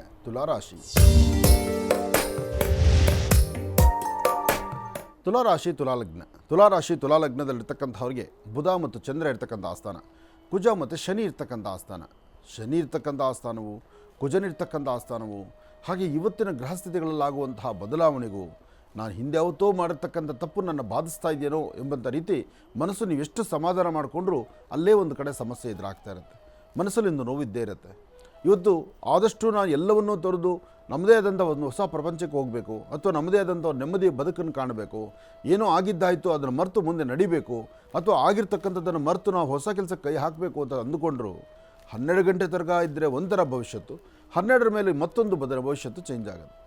ಆದರೆ ಇವತ್ತಿನ ದಿವಸ ನೀವು ನಂಬಿರ್ತಕ್ಕಂಥ ದೈವವನ್ನು ಪ್ರಾರ್ಥನೆ ಮಾಡ್ತಾ, ನಿಮ್ಮ ಧರ್ಮದ ಗುರುಗಳನ್ನು ಆರಾಧನೆ ಮಾಡ್ತಾ, ಆಗಿರ್ತಕ್ಕಂಥ ತಪ್ಪು ಒಪ್ಪುಗಳನ್ನು ಸಾಧ್ಯವಾದಷ್ಟು ಮರಿಬೇಕು. ತಪ್ಪಾಗಿದೆ ನಿಜ, ತಪ್ಪಾಗಿರ್ತಕ್ಕಂಥದ್ದು ಮರಿಬೇಕು, ಹೊಸದಾಗಿ ಏನೋ ಒಂದು ಸಾಧನೆ ಮಾಡಬೇಕು. ಹಾಗೆ ಈ ಸಂಬಂಧದಲ್ಲಾಗಲಿ ಅಥವಾ ಕುಟುಂಬದಲ್ಲಾಗಲಿ ಅಥವಾ ಆತ್ಮೀಯತೆ ಬಂಧುತ್ವದಲ್ಲಾಗಲಿ ಎಲ್ಲೇ ಆದರೂ ಸಹಿತ ನನ್ನವರು ತನ್ನವರು ಅಂತಕ್ಕಂಥದ್ರ ಪ್ರೀತಿ ವಿಶ್ವಾಸವನ್ನು ಹೃದಯದಲ್ಲಿ ಮನೆ ಮಾಡಿಸ್ಲೇಬೇಕು, ಇಟ್ಕೊಳ್ಬೇಕು. ನಾವು ಯಾವತ್ತೂ ಈ ಸೃಷ್ಟಿನಲ್ಲಿ ದೇವರು ನಮ್ಮ ಎಲ್ಲವೂ ಸಹಿತ ರೆಕ್ಕೆ ಪುಕ್ಕಗಳನ್ನು ಗಟ್ಟಿ ಮಾಡಿರ್ಬೋದು, ಅಥವಾ ಯಾರ ಸಹಾಯವಿಲ್ಲದೇ ನಾನು ಹಾರಾಡ್ತಿದ್ದೀನಿ ಅಂತ ಪಕ್ಷಿ ಅಂದುಕೊಂಡ್ರೂ ಆ ಪಕ್ಷಿಗೆ ಸುಸ್ತಾದಾಗ ಎಲ್ಲಾದರೂ ಒಂದು ಗಿಡ ಮರಗಳ ಒಂದು ಆಸರೆ ಬೇಕಾಗತ್ತೆ. ಅದನ್ನು ಮನಸ್ಸಲ್ಲಿ ಇಟ್ಕೋಬೇಕು. ಅಂದರೆ ವ್ಯಕ್ತಿ ಭಗವಂತ ಏನೆಲ್ಲ ನಮಗೆ ಕೊಟ್ಟಿದ್ದಾನೆ ಅಂದ್ರೂ ಕೊಟ್ಟಾದ ಮೇಲೆ ನಾನು ಅದನ್ನು ಒಂದು ಸರಿಯಾದ ರೀತಿ ಒಂದು ಸದ್ವಿನಿಯೋಗ ಪಡಿಸ್ಕೊಳ್ಳಿಲ್ಲ, ಧರ್ಮ ಮಾರ್ಗದಲ್ಲಿ ನಡೀಲಿಲ್ಲ ಅಂದರೆ ನಮಗೆ ಕೊಟ್ಟಿರ್ತಕ್ಕಂಥದ್ದು ವ್ಯರ್ಥವಾಗತ್ತೆ, ಜೊತೆಗೆ ಎಲ್ಲೋ ಒಂದು ಕಡೆ ಸಮಸ್ಯೆಗೆ ಸಿಲುಕೊಳ್ಬೇಕಾಗತ್ತೆ. ಯಾಕೆ ಮಾತು ಹೇಳ್ತಿದ್ದೀನಿ ಅಂದರೆ ಮನುಷ್ಯನ ಆಲೋಚನೆ, ಮನುಷ್ಯನ ಚಿಂತನೆ ಆ ಪ್ರಕಾರ ಹೊರಟೋಗುತ್ತೆ. ಹಾಗೆ ತುಲಾರಾಶಿಯವರು ಬಹಳ ಜಾಗೃತರಾಗಿರಬೇಕು. ತುಲಾರಾಶಿಯವರಿಗೆ ಭಗವಂತ ಎಲ್ಲ ಸ್ಥಿತಿಗತಿಗಳನ್ನು ಯಥೇಚ್ಛವಾಗಿ ಕೊಟ್ಬಿಡ್ತಾನೆ. ಕೊಡುವಂತಹದ್ದನ್ನು, ಬರುವಂತಹ ಮಾರ್ಗವನ್ನು ಹೇಗೆ ಬರ್ತಿದೆ ಎಂಬತಕ್ಕಂಥದ್ದು ಅರಿವಿಲ್ಲದಂಥ ರೀತಿ ಮಾಡ್ತಾನೆ. ಕೆಲವು ನಾವು ಬೆಳೆದು ಬಂದಂತಹ ದಾರಿಯನ್ನು ಮರೆಸ್ತಾನೆ. ನಮ್ಮನ್ನು ಕೈ ಹಿಡಿದು ಯಾರು ನಡೆಸಿದ್ರು ಅಂತಕ್ಕಂಥದ್ದನ್ನು ಮರೆಸ್ಬಿಡ್ತಾನೆ. ಅದಾದ ನಂತರ ನಮ್ಮನ್ನು ಕರ್ಕೊಂಡು ಎಲ್ಲೋ ಬಹಳ ದೂರ ಕರ್ಕೊಂಡೋಗಿ ನಿಲ್ಲಿಸ್ತಾನೆ. ಮುಂದೆ ಏನಿದೆ ಅಂತಕ್ಕಂಥದ್ದು, ಎಷ್ಟು ಆಳ ಎಂಬತಕ್ಕಂಥದ್ದು ಗೊತ್ತಿಲ್ಲದಂಥ ರೀತಿ ಮಾಡಿಬಿಡ್ತಾನೆ. ಅದಕ್ಕಾಗಿ ಸಹಾಯ ಅಥವಾ ಜೊತೆಯಲ್ಲಿರ್ತಕ್ಕಂಥವರು ಅಥವಾ ಕುಟುಂಬದ ಸದಸ್ಯರು ಯಾರು ನಿಮ್ಮನ್ನು ಪ್ರಾರಂಭಿಕ ಹಂತದಲ್ಲಿ ನೀವು ಎಂದು ಭಾಳ ಸುಸ್ತಾಗಿದ್ದಾಗ ನಿಮ್ಮನ್ನು ಕೈ ಹಿಡಿದು ನಡೆಸಿದ್ರಲ್ಲ, ಅವರನ್ನು ನೀವು ಯಾವತ್ತಿಗೂ ಮರಿಬಾರ್ದು. ಅದರ ಬಗ್ಗೆ ಒಂದು ಚಿಂತನೆ ಇರಬೇಕು. ಆ ಚಿಂತನೆ ಇರಲಿ. ಸಾಧ್ಯವಾದರೆ ಒಂದಿಬ್ಬರಿಗಾದರೂ ಹಸಿವಲ್ಲಿರ್ತಕ್ಕಂಥವ್ರು ಒಂದಿಷ್ಟು ಅನ್ನದಾನವನ್ನು ಮಾಡಿ, ಅಥವಾ ಒಂದಷ್ಟು ನೀರನ್ನು, ಒಂದು ಬಿಂದಿಗೆ 2 ಬಿಂದಿಗೆ ನೀರನ್ನ ಯಾವುದಾದ್ರು ಗಿಡ ಮರಗಳಿಗೆ ನೀರು ಹಾಕಿ, ಇಷ್ಟು ಮಾಡಿದ್ರೂ ಸಾಕು. ಇವತ್ತು ಒಳ್ಳೆ ಫಲವನ್ನು ಇವತ್ತು ತುಲಾರಾಶಿಯವರು ಸಿದ್ಧಿಪಡಿಸ್ಕೊಳ್ತೀನಿ. ಇನ್ನು ವೃಶ್ಚಿಕ ರಾಶಿ.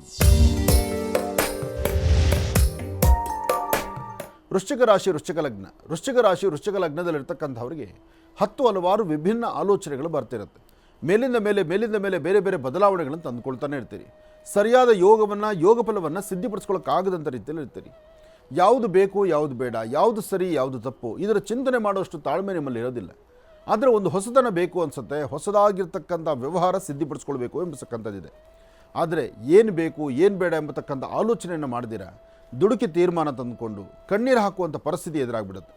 ಇವತ್ತು ನಿಮ್ಮಲ್ಲಿ ಒಂದು ಬದಲಾವಣೆ ತಂದುಕೊಂಡು ಒಳ್ಳೆ ಯೋಗ ಫಲವನ್ನು ತಾವು ಸಿದ್ಧಿಪಡಿಸ್ಕೊಳ್ಬೇಕಾದ್ರೆ ನಿಮ್ಮ ಗುರು ಹಿರಿಯರ ಮಾರ್ಗದರ್ಶನ ಅಥವಾ ಮನೆಯಲ್ಲಿರ್ತಕ್ಕಂಥ ಹಿರಿಯರು ಏನು ಹೇಳ್ತಾರೋ ಅದನ್ನು ಆಲಿಸ್ತಕ್ಕಂಥದ್ದು, ಎಲ್ಲಕ್ಕಿಂತ ಮುಖ್ಯವಾಗಿ ಅನುಭವಸ್ಥರ ಮಾತು. ನೀವೆಷ್ಟೇ ಜ್ಞಾನವಂತರಿರ್ಬೋದು, ಎಷ್ಟೇ ಬುದ್ಧಿವಂತರಿರ್ಬೋದು, ಇವತ್ತು ಭಗವಂತ ನಿಮ್ಮೆಲ್ಲ ಸ್ಥಿತಿಗತಿಗಳನ್ನು ಒಂದು ಕೈ ಮೇಲಿಟ್ಟಿದ್ರೂ ಆ ಅನುಭವದ ಮಾತಿದೆಯಲ್ಲ, ಆ ಅನುಭವದ ಮಾತನ್ನು ಹೇಳುವಂಥವ್ರು ಯಾರಾದರೂ ಹೇಳುವಂಥ ಮಾತನ್ನು ನೀವು ಅದಕ್ಕೆ ಸ್ಪಂದಿಸಿ ಅದಕ್ಕೆ ಸರಿಯಾದ ರೀತಿ ನಡ್ಕೊಂಡ್ರೆ ಮಾತ್ರ ಅದರ ಫಲಗಳು ಲಾಭ ಸಿಗ್ತಕ್ಕಂಥದ್ದು. ಜೊತೆಗೆ ಮಹಾಗಣಪತಿಯನ್ನು ಪ್ರಾರ್ಥನೆ ಮಾಡಿ. ಓಂ ಗಂ ಗಣಪತೇ ನಮಃ, ಓಂ ಗಂ ಗಣಪತೇ ನಮಃ, ಓಂ ಗಂ ಗಣಪತೇ ನಮಃ ಹೀಗೆ ಮಹಾಗಣಪತಿಯನ್ನು ಪ್ರಾರ್ಥನೆ ಮಾಡಿದ್ದೆ ಆದರೆ ಆಗ ಮತ್ತಷ್ಟು ಲಾಭವನ್ನು ಸಿದ್ಧಿಪಡಿಸ್ಕೊಳ್ತಕ್ಕಂಥ ಯೋಗಫಲ ನಿಮ್ಮದಾಗತ್ತೆ. ಒಳ್ಳೆಯದಾಗಲಿ, ಶುಭವಾಗಲಿ. ಇನ್ನು ಇವತ್ತು ನೀವು ಮಾಡೋದು ಇನ್ನೊಂದು ಅದ್ಭುತವಾದಂಥ ಕೆಲಸ ಇದೆ. ವೃಶ್ಚಿಕ ರಾಶಿಯವರು ಮಧ್ಯಾಹ್ನ 12 ಗಂಟೆಗೆ ಅಭಿಜಿನ್ ಲಗ್ನದಲ್ಲಿ ದಕ್ಷಿಣಾಭಿಮುಖವಾಗಿ ನಿಂತು ಕುಜನ್ನಾಗಲಿ ಅಥವಾ ಸುಬ್ರಹ್ಮಣ್ಯೇಶ್ವರ ಸ್ವಾಮಿಯನ್ನಾಗಲಿ ಪ್ರಾರ್ಥನೆ ಮಾಡೋದ್ರಿಂದ ನಿಮ್ಮ ದೇಹದಲ್ಲಿ ಉಂಟಾಗುವಂತಹ ನರನಾಡಿಗಳಿಗೆ ಸಂಭವಿಸುವಂಥ ಯಾವುದೇ ತೊಂದರೆ ಇದ್ದರೂ ಪಾರು ಮಾಡ್ಕೊಳ್ಬೋದು. ಅದಕ್ಕೋಸ್ಕರ ಮಧ್ಯಾಹ್ನ 12 ಗಂಟೆ ಅಭಿಜಿನ್ ಲಗ್ನದಲ್ಲಿ ಸುಬ್ರಹ್ಮಣ್ಯೇಶ್ವರನ್ನ ಪ್ರಾರ್ಥನೆ ಮಾಡಿ ಮತ್ತಷ್ಟು ಅನುಕೂಲವನ್ನು ತಾವು ಸಿದ್ಧಿಪಡಿಸ್ಕೊಳ್ತೀರಿ. ಇನ್ನು ಧನುರಾಶಿ.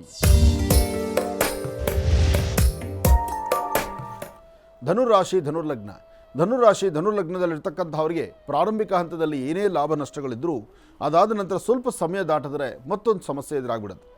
ಇವತ್ತು ಧನುರಾಶಿಯಲ್ಲಿರ್ತಕ್ಕಂಥವರು ನೀವು ಏನೇ ಮಾಡಬೇಕಾದರೂ ಸ್ವಲ್ಪ ಆಲೋಚನೆ ಮಾಡಿ, ಅಥವಾ ಸಾಧ್ಯವಾದರೆ ಇವತ್ತಿನ ತಿಥಿವಾರ ನಕ್ಷತ್ರಚಾರ ಪ್ರಕಾರ ಧನುರ್ಲಗ್ನದಲ್ಲಿ ಜನಿಸಿರ್ತಕ್ಕಂಥವರು ಎಲ್ಲವನ್ನೂ ಪರಿಪೂರ್ತಿಯಾಗಿ ಸಿದ್ಧಿಪಡಿಸ್ಕೊಳ್ಳೋಕ್ಕಾಗಲ್ಲ. ಸಣ್ಣ ಸಣ್ಣ ವಿಚಾರಕ್ಕೂ ಸ್ವಲ್ಪ ತಲೆ ಕೆಡಿಸ್ಕೊಳ್ಬೇಕಾದ ಪರಿಸ್ಥಿತಿ ಎದುರಾಗುತ್ತೆ.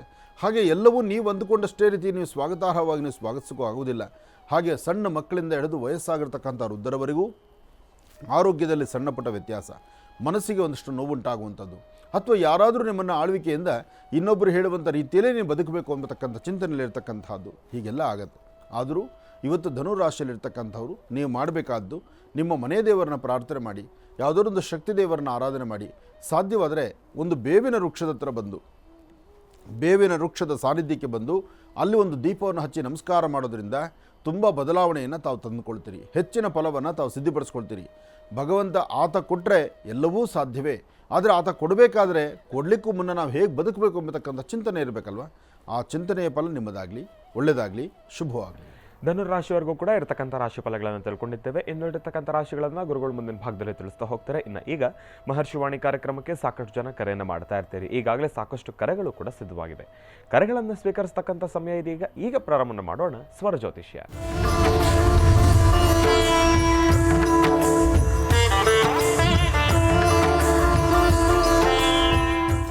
ಬನ್ನಿ, ಕಾರ್ಯಕ್ರಮಕ್ಕೆ ಮೊದಲು ಯಾರು ಕರೆ ಮಾಡಿದಾರೆ ಅನ್ನೋದನ್ನು ತಿಳ್ಕೊಳ್ಳೋಣ. ಹಲೋ ಹಲೋ ಅಮ್ಮ, ನಮಸ್ತೆ, ಚೆನ್ನಾಗಿದ್ದೀರಾ? ನಮಸ್ತೆ ಗುರುಜಿ. ನಮಸ್ತೆ ಅಮ್ಮ, ಎಲ್ಲಿಂದ ಕರೆ ಮಾಡ್ತಿದ್ದೀರಿ? ಊರು ಮತ್ತೆ ಹೆಸರು ಬೇಡ ಗುರುಜಿ. ಆಯ್ತು, ಗುರುಜಿ ನಮ್ಮ ಜೊತೆ ಇದ್ದಾರಮ್ಮ, ಮಾತಾಡಿ ತಾಯಿ. ಹಲೋ ಹಲೋ, ನಮಸ್ತೆ ತಾಯಿ, ಹೇಳಮ್ಮ. ನಮಸ್ತೆ ಗುರುಜಿ. ಹೇಳಮ್ಮ. ಗುರುಜಿ, ನಾನು ಈಗ 6ನೇ ತಿಂಗಳು ಗರ್ಭಿಣಿ ಇದ್ದೀನಿ. ನಾನು 2.5 ತಿಂಗಳಿರುವಾಗ ನಾನು ನಿಮ್ಮ ಹತ್ರ ಆನ್ಲೈನ್ ಅಪಾಯಿಂಟ್ಮೆಂಟ್ ತಗೊಂಡು ನಾನು ನಿಮ್ ಜೊತೆ ವಿಡಿಯೋ ಕಾಲ್ ಅಲ್ಲಿ ಮಾತಾಡಿದ್ದೆ. ಓಹೋ. ನಾನು ಆರೋಗ್ಯಕ್ಕೆ ವಿಚಾರಿಸಿದ್ದೆ, ಒಳ್ಳೇದಾಗತ್ತೆ, ಮಗು ಜೊತೆ ಆಶ್ರಮಕ್ಕೆ ಸ್ವೀಟ್ ತಗೊಂಬ ಅಂತ ಹೇಳಿದ್ರಿ.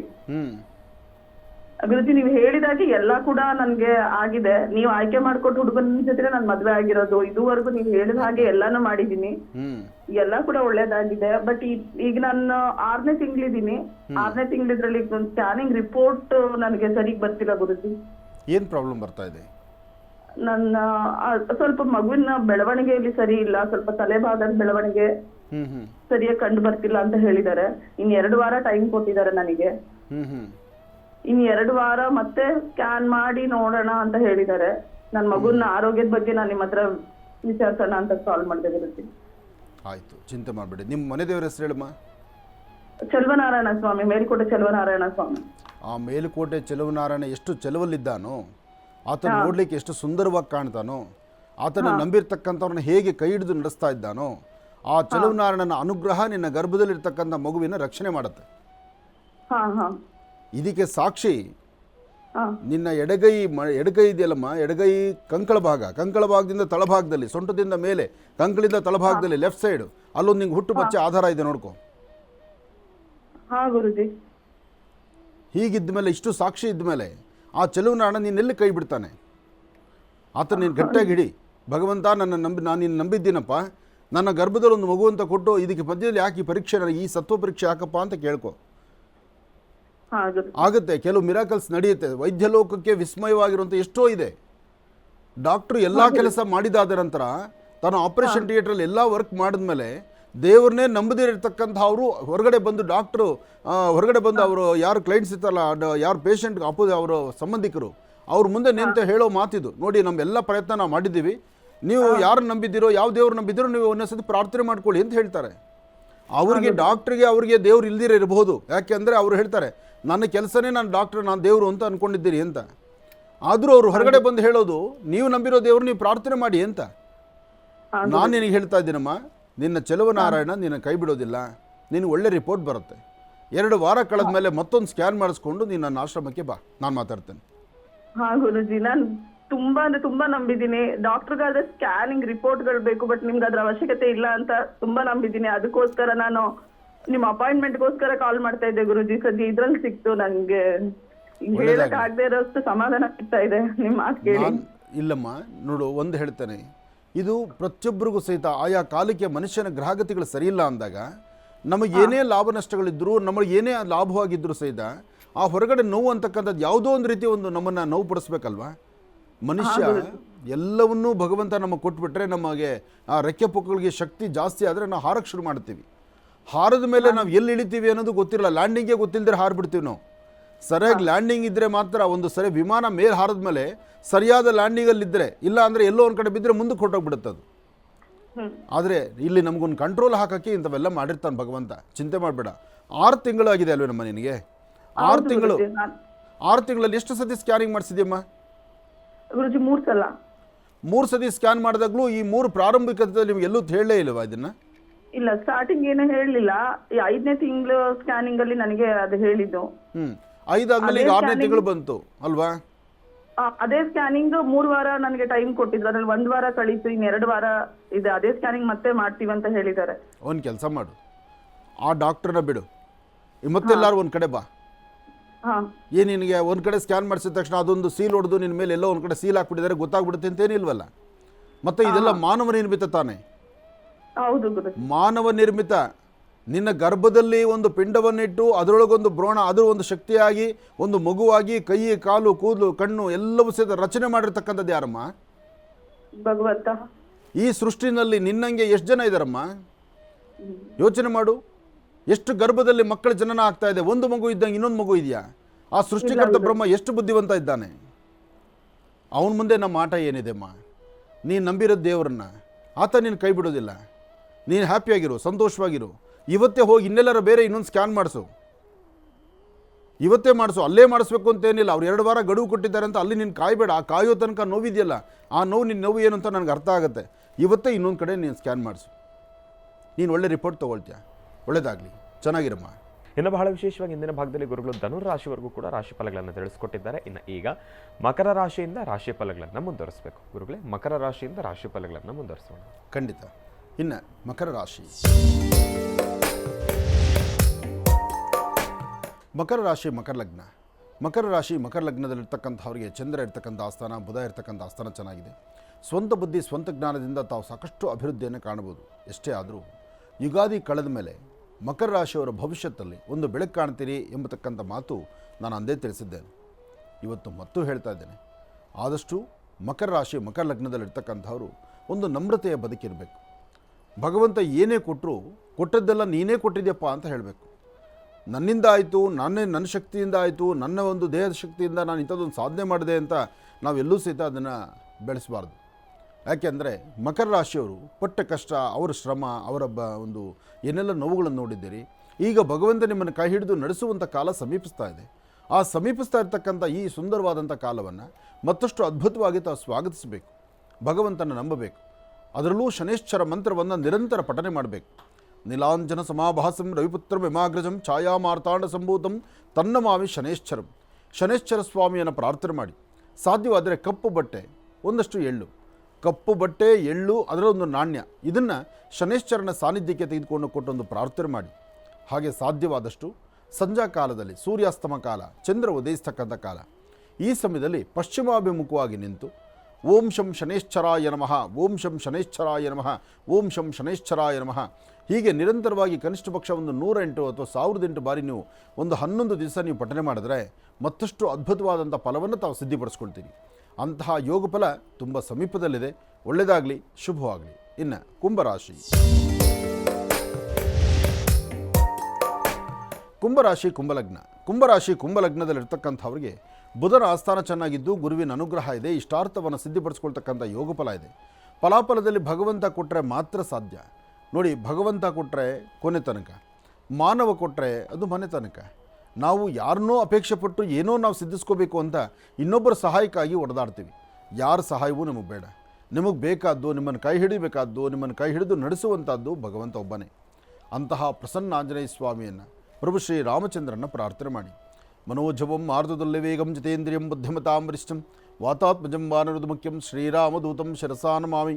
ಹನುಮನ ಪ್ರಾರ್ಥನೆ ಮಾಡಿ. ಶ್ರೀರಾಮ ಜಯ ರಾಮ ಜಯ ಜಯ ರಾಮ ಎಂಬತಕ್ಕಂಥ ರಾಮನಾಮವನ್ನು ಪಠನೆ ಮಾಡಿ. ಕುಂಭರಾಶಿ ಕುಂಭಲಗ್ನದಲ್ಲಿರ್ತಕ್ಕಂಥವರು ಇವತ್ತು 12 ಗಂಟೆಯಿಂದ 4:20 ಭಾಳ ಜವಾಬ್ದಾರಿಯುತವಾದಂಥ ದೊಡ್ಡ ಕೆಲಸಕ್ಕೆ ನೀವು ಕೈ ಹಾಕಬೇಕಾಗತ್ತೆ. ಏನೋ ಒಂದು ಬದಲಾವಣೆ ತರಬೇಕಾಗತ್ತೆ, ಅಥವಾ ಇನ್ಯಾವುದೋ ಒಂದು ಅದೃಷ್ಟವನ್ನು ಸಿದ್ಧಿಪಡಿಸ್ಕೊಳ್ಬೇಕಾಗತ್ತೆ. ಅದರಲ್ಲೂ ಭೂಮಿಗೆ ಸಂಬಂಧಪಡ್ತಕ್ಕಂಥ ವಿಚಾರದಲ್ಲಿ ಭಗವಂತನ ಸಂಪೂರ್ಣ ಅನುಗ್ರಹದಿಂದ ಮತ್ತಷ್ಟು ಲಾಭವನ್ನು ಗಳಿಸುವಂಥ ಯೋಗಫಲ ನಿಮ್ಮದಾಗತ್ತೆ. ಇವತ್ತು ನೀವು ಮಾಡುವ ಯಾವುದೇ ಕೆಲಸವಾದರೂ, ಯಾವುದೇ ವೃತ್ತಿಯ ಅಭಿವೃದ್ಧಿ ಆದರೂ, ಅಥವಾ ಯಾವುದಾದ್ರೂ ಒಂದು ಕೆಲಸ ಕೈ ಹಾಕಿ ಅದರಿಂದ ಇರತಕ್ಕಂಥ ಬೇರೆ ಬೇರೆ ಥರ ಕೆಲಸಗಳು ಸಿದ್ಧಿಪಡಿಸ್ಕೊಳ್ಳುವಂಥ ಯೋಗಫಲವೂ ನಿಮ್ಮದಾದ್ರಿಂದ ನೀವು ನಂಬಿರುವಂಥ ದೇವಿಯನ್ನು, ರಾಮರನ್ನು ಅಥವಾ ಹನುಮನ ಪ್ರಾರ್ಥನೆ ಮಾಡಿ. ಸಣ್ಣ ಪುಟ್ಟ ಮಕ್ಕಳಿಗೆ 9 ವರ್ಷ 11 ವರ್ಷದ ಒಳಗಿರುವಂಥ ಮಕ್ಕಳಿಗೆ ಒಂದಷ್ಟು ಸಿಹಿ ತಿಂಡಿಯನ್ನು ಕೊಟ್ಟೊಂದು ಪ್ರಾರ್ಥನೆ ಮಾಡೋದ್ರಿಂದ ಇನ್ನಷ್ಟು ವಿಶೇಷವಾದ ಫಲವನ್ನು ತಾವು ಸಿದ್ಧಿಪಡಿಸ್ಕೊಳ್ತೀರಿ. ಒಳ್ಳೆಯದಾಗಲಿ, ಶುಭವಾಗಲಿ. ಇನ್ನು ಮೀನರಾಶಿ. ಮೀನರಾಶಿ ಮೀನಲಗ್ನದಲ್ಲಿರ್ತಕ್ಕಂಥವ್ರಿಗೆ ಚಂದ್ರ ಆಸ್ಥಾನ ಚೆನ್ನಾಗಿದೆ, ಗುರುವಿನ ಅನುಗ್ರಹ ಇದೆ. ಎಲ್ಲಕ್ಕಿಂತ ಮುಖ್ಯವಾಗಿ ಶುಕ್ರಾನುಗ್ರಹ ಚೆನ್ನಾಗಿರೋದ್ರಿಂದ ಈ ಗುರುವಾರ ಗುರುಗಳ ಆಶೀರ್ವಾದವು ಚೆನ್ನಾಗಿದೆ. ಶುಕ್ರನ ಅನುಗ್ರಹದಿಂದ ನಿಮ್ಮ ಮುಖದ ವರ್ಚಸ್ಸು, ತೇಜಸ್ಸು, ತಮ್ಮ ಕಣ್ಗಳಲ್ಲೊಂದು ಕಾಂತಿ, ತಾವು ಮಾಡುವ ಕೆಲಸದಲ್ಲಿ ಒಂದು ವಿಶೇಷವಾಗಿರ್ತಕ್ಕಂಥ ಫಲ, ಎಲ್ಲಕ್ಕಿಂತ ಮುಖ್ಯವಾಗಿ ಏನೋ ಒಂದು ಸಾಧಿಸ್ತಾ ಇದ್ದೀನಲ್ಲ ಎಂಬತಕ್ಕಂಥ ಆತ್ಮವಿಶ್ವಾಸ, ಜೊತೆಗೆ ಉದ್ಯೋಗದಲ್ಲೊಂದು ಪ್ರಗತಿ. ನೀವೆಲ್ಲೇ ಕೆಲಸ ಮಾಡ್ತಾರಿ, ನಿಮ್ಮ ಮೇಲಧಿಕಾರಿಗಳು, ಜೊತೆಲಿರ್ತಕ್ಕಂಥ ಸಹಪಾಠಿಗಳು ಅಥವಾ ನಿಮ್ಮ ಆತ್ಮತೃಪ್ತಿಯಿಂದ ಇನ್ನೊಂದು ಹೆಜ್ಜೆ ಮುಂದಿಟ್ಟು ಏನೋ ಒಂದು ಸಾಧನೆಯನ್ನು ಮಾಡುವಂಥ ಯೋಗಫಲ ನಿಮ್ಮ ಭವಿಷ್ಯದಲ್ಲಿದೆ. ಆದರೆ ಇವತ್ತಿನ ದಿವಸ ಈ ರಾಶಿಯಲ್ಲಿರ್ತಕ್ಕಂಥವರು ಸಾಧ್ಯವಾದಷ್ಟು ನೀರ ಹತ್ರ ಹರಿಯೋ ನೀರು, ಸಮುದ್ರ ಅಥವಾ ನದಿಗಳು, ಎಲ್ಲಿ ಕೆರೆ ಬಾವಿಗಳು, ಅದರಲ್ಲೂ ಬೇಸಿಗೆ ಸಾಕಷ್ಟು ಇರೋದ್ರಿಂದ, ಬಿಸಿಲಿನ ತಾಪಮಾನ ಸಾಕಷ್ಟು ಇರೋದ್ರಿಂದ ಎಲ್ಲಿ ಕೆರೆ ಬಾವಿನೋ ನೀರಿರೋ ಸ್ಥಳ ಇದ್ದರೆ ಅಲ್ಲೋಗಿ ಒಂದು 10 ನಿಮಿಷ ಕಾಲ ಕಳಿಬೇಕು ಅಂತ ಚಿಂತನೆ ಮಾಡ್ತೀರಿ. ಆ ನೀರ ಹತ್ರ ಹೋದಾಗ ಮಾತ್ರ ತುಂಬ ಜವಾಬ್ದಾರಿಯಾಗಿರಿ, ಕೇರ್ಫುಲ್ ಆಗಿರಿ. ಸ್ವಲ್ಪ ಮಾಡಿದ್ರು ಬೇರೊಂದು ಥರ ಸಮಸ್ಯೆ ಆಗುತ್ತೆ. ನೀರಿನಿಂದ ಸಮಸ್ಯೆ ಅಂದರೆ ನೀರು ಕುಡಿದಾಗ ನಮಗೆ ಗಂಟಲು ಇದಾಗ ತೊಂದರೆ ಆಗೋದು, ಎದೆಗುಡು ತೊಂದರೆ ಆಗೋದು ಅಷ್ಟೇ ಅಲ್ಲ. ಕೆಲವು ನೀರಿನ ಪರಿಸ್ಥಿತಿಗಳು ಹೇಗಿರುತ್ತೆ ಅಂದರೆ ಅಲ್ಲಿ ಯಾವ್ಯಾವ ಥರ ಏನು ಸಮಸ್ಯೆ ಇರುತ್ತೋ ಅದು ನಿಮ್ಮ ಮೇಲೆ ಬಿದ್ದಾಗ ಚರ್ಮಕ್ಕೆ ಉಂಟಾಗುವಂಥ ಕಾಯಿಲೆಗಳು ಎದುರಾಗ್ಬಿಡುತ್ತೆ. ಅದಕ್ಕೋಸ್ಕರ ನೀರು ಹೇಗೆ ಬೇಕಾದರೂ ಇರುತ್ತೆ. ನೀರು ಅಮೃತವೇ ನಿಜ, ಆದರೆ ಅಮೃತ ಒಂದು ಹಂತಕ್ಕೆ ಮಾತ್ರ. ಅದನ್ನು ದಾಟಿದ್ರೆ ಅದು ವಿಷ ಆಗ್ಬೋದು. ಎಚ್ಚರಿಕೆ ಇರಲಿ, ಜೋಪಾನ ಇರಲಿ. ಒಳ್ಳೆಯದಾಗಲಿ. ಇನ್ನು ಬಹಳ ವಿಶೇಷವಾಗಿ ಇಷ್ಟು ಹೊತ್ತಿನವರೆಗೂ ಕೂಡ ಗುರುಜಿಯವರು ಸಾಕಷ್ಟು ಮಹತ್ವಪೂರ್ಣ ಮಾಹಿತಿಯನ್ನು ನಮ್ಮೆಲ್ಲರಿಗೂ ಕೂಡ ತಿಳಿಸ್ಕೊಟ್ಟಿದ್ದಾರೆ. ಕರೆಗಳಿಗೂ ಕೂಡ ಉತ್ತರವನ್ನು ಕೊಡ್ತಾ ಬರ್ತಾ ಇದ್ದಾರೆ. 12 ರಾಶಿಗಳಲ್ಲಿರ್ತಕ್ಕಂಥ ಫಲಾಫಲಗಳನ್ನು ಕೂಡ ತಿಳಿಸ್ಕೊಟ್ಟಿದ್ದಾರೆ. ಇನ್ನು ಈಗಲೂ ಕೂಡ ಕಾರ್ಯಕ್ರಮದಲ್ಲಿ ಮತ್ತೊಂದು ಕರೆ ಸಿದ್ಧವಾಗಿದೆ, ಬನ್ನಿ ಸ್ವೀಕರಿಸೋಣ. ಹಲೋ ಹಲೋ ಅಮ್ಮ, ನಮಸ್ತೆ. ಚೆನ್ನಾಗಿದ್ದೀರಾ? ನಮಸ್ತೆ ಗುರುಜಿ. ನಮಸ್ತೆ ಅಮ್ಮ. ಎಲ್ಲಿಂದ ಕರೆ ಮಾಡ್ತಿದ್ದೀರಿ? ನಮಸ್ಕಾರ ಗುರುಜಿ. ಒಳ್ಳೇದಾಗ್ಲಮ್ಮ. ಎಲ್ಲಿಂದ ಕರೆ ಮಾಡ್ತಿದ್ದೀರಿ? ನಮ್ಮ ಊರು ಎಷ್ಟು ಬೇಡ ಗುರುಜಿ. ಆಯ್ತಮ್ಮ, ಗುರುಜಾನ್ ನಮ್ಮ ಜೊತೆ ಇದ್ದಾರೆ. ಬಹಳ ಸಮಸ್ಯೆ ಇದೆ ಗುರುಜಿ. ನಮ್ಮ ಮಗಳಿಗೋಸ್ಕರ ನಾವು ಬಹಳ ಕಷ್ಟ ಪಡ್ತಾ ಇದ್ದೀವಿ. ಎಲ್ಲಿ ಗಂಟೆ ಸೆಟ್ ಆಗ್ತಾ ಇಲ್ಲ ಸಮಸ್ಯೆ. ಅಮ್ಮ, ನೊಂದ್ಕೊಳ್ಬೇಡಿ ತಾಯಿ. ಎಲ್ಲಾ ಸಮಸ್ಯೆಗೂ ಒಂದು ಪರಿಹಾರ ಅನ್ನೋದು ಇದೆಯಮ್ಮ. ಯಾಕೆ ಯೋಚನೆ ಮಾಡ್ತೀರಿ? ಭಗವಂತ ಇದ್ದಾನೆ ತಾಯಿ. ಗುರುಜಾನ್ ನಮ್ಮ ಜೊತೆ ಇದ್ದಾರಮ್ಮ, ಮಾತಾಡಿ ತಾಯಿ. ಹಲೋ ಹಲೋ ಗುರುಜಿ. ನಮಸ್ಕಾರ ಗುರುಜಿ. ಕೋಟಿ ನಮಸ್ಕಾರಗಳು. ನಮಸ್ತೆ ತಾಯಿ, ಹೇಳಮ್ಮ. ಎಲ್ಲಿ ನೋಡಿದ್ರೆ ನಮ್ಗೆ ಮಗಳಿಗೆ ಗಂಡ ಸರಿ ಸೆಟ್ ಆಗ್ತಾ ಇಲ್ಲ ಗುರುಜಿ. ನಮಗೆ ಬೇಕಾಗಿದ್ದು ಅವ್ರಿಗೆ ಸೆಟ್ ಆಗ್ತಾ ಇಲ್ಲ, ಅವ್ರಿಗೆ ಬೇಕಾಗಿದ್ದು ನಮಗೆ ಸೆಟ್ ಆಗ್ತಾ ಇಲ್ಲ. ಬಹಳ ಪ್ರಾಬ್ಲಮ್ ಆಗಿದೆ ಗುರುಜಿ. ನಮಗೆ ಮಗಳಿಗೆ ಓದಿಸಿದೆ ಕಷ್ಟಪಟ್ಟು. ನಾನು ಫಸ್ಟಿಂದ ಕಷ್ಟಪಟ್ಕೊಂತಾನೆ ಬಂದಿದ್ದೀನಿ. ಈಗ ಮಗಳಿಗೆ ಒಳ್ಳೆ ಜೀವನ ಸಿಗ್ಲಿ ಅಂದ್ರೆ ಮಗಳದ್ದು ಬಹಳ ಪ್ರಾಬ್ಲಮ್ ಆಗ್ತಾ ಇದೆ ಗುರುಜಿ ನಮಗೆ. ಚಿಂತೆ ಮಾಡಬೇಡಮ್ಮ. ಎಷ್ಟು ವಯಸ್ಸು ಮಗಳಿಗೆ? ಮಗಳಿಗೆ 23 ರನ್ನಿಂಗ್ ಬಂದಿದೆ. ಅಯ್ಯೋ ಏನಮ್ಮ, 23 ಇನ್ನೂ ನಿನ್ನ ಸೆರಗಲ್ಲಿ ನಿಂತ್ಕೊಂಡು ಆಟ ಆಡೋ ವಯಸ್ಸಮ್ಮ ಅದು. 23ಕ್ಕೆ ಇಷ್ಟು ಸಂಕಷ್ಟ. ಅವಳಿಗೆ ಓದಿಸಿದ್ರು ಕೂಡ ಓದಿದ್ದು ಒಂದು ಕೆಲಸ ಅನ್ನೋದು ಒಬ್ಬಳೆ ಮಗಳು ಸಂಬಂಧಿ ನಮಗೆ. ತಾಯಿ, ನಾನು ಮಾತಾಡ್ತೀನಿ ಕೇಳು. ನಿನ್ನ ಮಗಳು ಜ್ಞಾನವಂತೆ, ನಿನ್ನ ಮಗಳು ಬುದ್ಧಿವಂತೆ, ನಿನ್ನ ಮಗಳು ಒಳ್ಳೆ ವಿದ್ಯಾಭ್ಯಾಸ ಮಾಡಿದ್ದಾಳೆ, ಅವಳಿಗೆ ಒಳ್ಳೆ ಅನುಕೂಲನೂ ಆಗತ್ತೆ, ಒಳ್ಳೆ ಮನೆ ಸೇರ್ತಾಳೆ. ಯಾಕೆಂದ್ರೆ ಇನ್ನೂ 23 ವರ್ಷ. ನನಗೆ ಅವಳು ಸ್ವರನೇ ಆಲಿಸ್ಲಿಲ್ವಲ್ಲ, ಅವಳು ವಾಯ್ಸ್ ಗೊತ್ತಾಗ್ಲಿಲ್ವಲ್ಲ. ಕೊಡ್ತೀನಿ ಸ್ವಾಮೀಜಿ ಅವಳಿಗೆ. ಕೊಡಮ್ಮ. ಹಲೋ, ನಮಸ್ತೆ ಗುರುಜಿ. ನಮಸ್ತೆ ತಾಯಿ, ಹೇಳಮ್ಮ. ಹೇಗಿದ್ದೀರಾ ಗುರುಜಿ?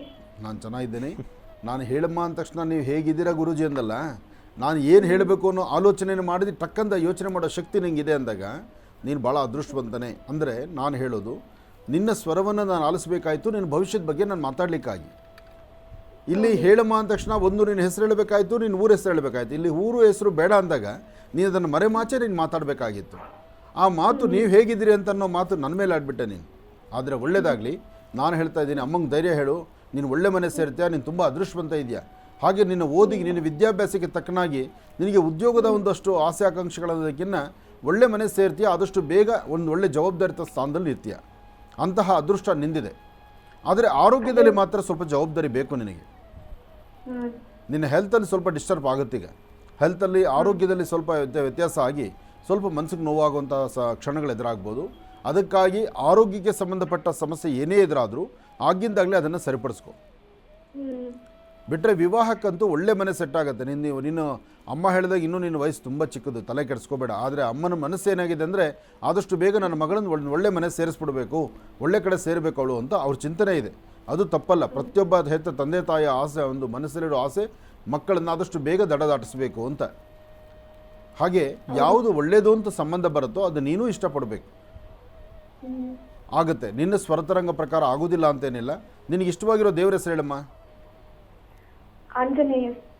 ಆಂಜನೇಯ. ಒಂದು ಕೆಲಸ ಮಾಡು, ಒಂದು 4 ಮಂಗಳವಾರ ಕಂದು ಬಣ್ಣದ ಗೋವಿಗೆ, 4 ಮಂಗಳವಾರ ಕಂದು ಬಣ್ಣದ ಗೋವು, ಆ ಗೋವಿಗೆ ಒಂದಿಷ್ಟು ಅಕ್ಕಿ ಬೆಲ್ಲ ಮತ್ತು ಒಂದಿಷ್ಟು ಗೋಧಿ, ಅಕ್ಕಿ ಬೆಲ್ಲ ಗೋಧಿ, ಒಂದು 4 ತೊಗರಿಕಾಳು, ಒಂದು 4-5 ತೊಗರಿಕಾಳು, ಸುಮ್ಮನೆ 2 ಚಿಟಿಗೆಯಷ್ಟು ತೊಗರಿಕಾಳನ್ನ ಹಾಕ್ಬಿಡು ಆ ಅಕ್ಕಿ ಬೆಲ್ಲ ಬಾಳೆಹಣ್ಣು ಒಳಗಡೆ. ಅದನ್ನು ಹಸು ಕೊಡ್ತಾ ಬಾ. 4 ಮಂಗಳವಾರ ಮಾಡು. ಅದು ಆಹಾರ ತಿನ್ನುವಾಗ, ಹಸು ಆಹಾರವನ್ನು ತಿನ್ನುವಾಗ ಅದರ ಬಾಲದ ಭಾಗವನ್ನು ಮುಟ್ಟಿ ನಮಸ್ಕಾರ ಮಾಡ್ಕೊ. ಇಷ್ಟು ನೀನು ಮಾಡಿದ್ರೆ ನಿನ್ನ ಅದೃಷ್ಟ ರೇಖೆ ಅಂತಕ್ಕಂಥದ್ದು ಖಂಡಿತ ಕಾರ್ಯಸಿದ್ಧಿ ಆಗುತ್ತೆ. ಒಳ್ಳೆಯದಾಗಲಿ ತಾಯಿ. ಕಾರ್ಯಕ್ರಮಕ್ಕೆ ಕರೆ ಮಾಡೋದಕ್ಕಾಗಿ ತಮಗೆ ಧನ್ಯವಾದಗಳಮ್ಮ. ಒಳ್ಳೆಯದಾಗಲಿ, ಶುಭವಾಗಲಿ. ಇನ್ನು ಈಗ ಕಾರ್ಯಕ್ರಮದಲ್ಲಿ ಮತ್ತೊಂದು ಕರೆ ಸಿದ್ಧವಾಗಿದೆ, ಬನ್ನಿ ಸ್ವೀಕರಿಸೋಣ. ಹಲೋ.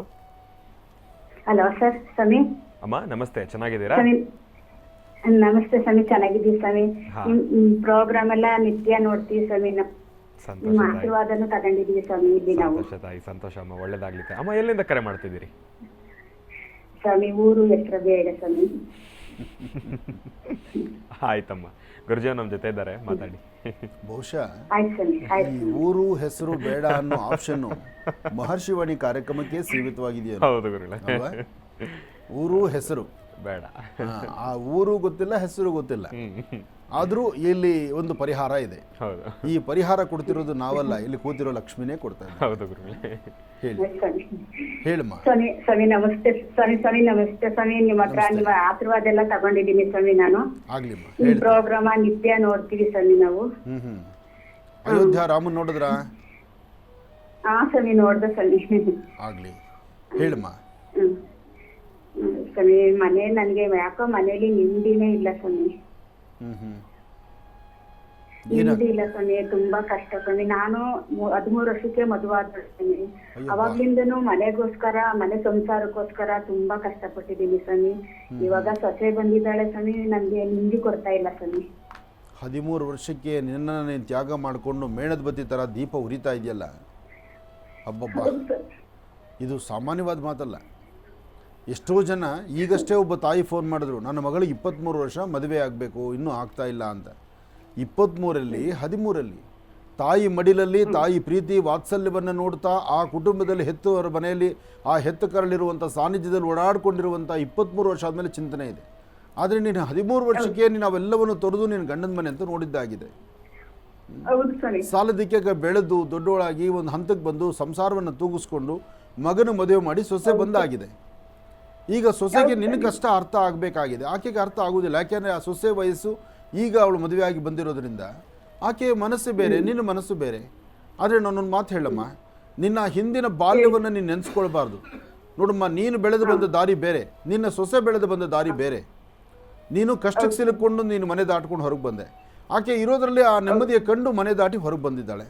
ಹಾಗಾಗಿ ನಿನ್ನ ನೋವು, ನೀನು ಪಟ್ಟ ಕಷ್ಟ, ನೀನು ಪಟ್ಟಂಥ ಒಂದು ಸಮಸ್ಯೆಗಳ ನೋವು ಅದು ನಿನಗೇ ಸೀಮಿತವಾಗಿರುತ್ತೆ, ಅವ್ರಿಗೆ ಅರ್ಥವಾಗಲ್ಲಮ್ಮ.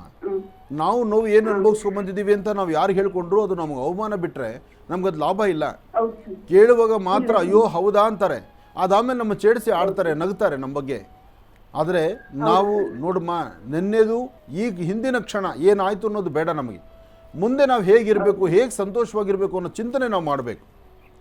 ನಾನು ಹೇಳ್ತಿದ್ದೀನಿ, ನಿನ್ನ ಸ್ವರತರಂಗ ಪ್ರಕಾರ ಎಷ್ಟು ಬೇಕೋ ಅಷ್ಟು ಮಾತ್ರ ಆಲೋಚನೆ ಮಾಡು. ಆಗು ಹೋಗಿರ್ತಕ್ಕಂಥದ್ದನ್ನು, ನೆನ್ನೆ ಮಾತನ್ನು, ಯಾವುದೋ ಒಂದು ಘರ್ಷಣೆನ ಅದನ್ನು ತಲೆಯಲ್ಲಿ ಇಟ್ಕೊಂಡು ನೋವು ಪಡಬೇಡ.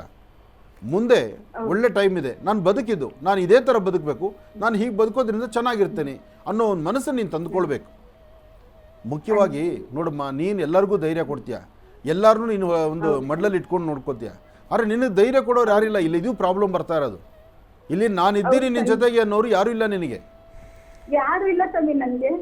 ಅದು ನಿಂಗೆ ನೋವಿದೆ.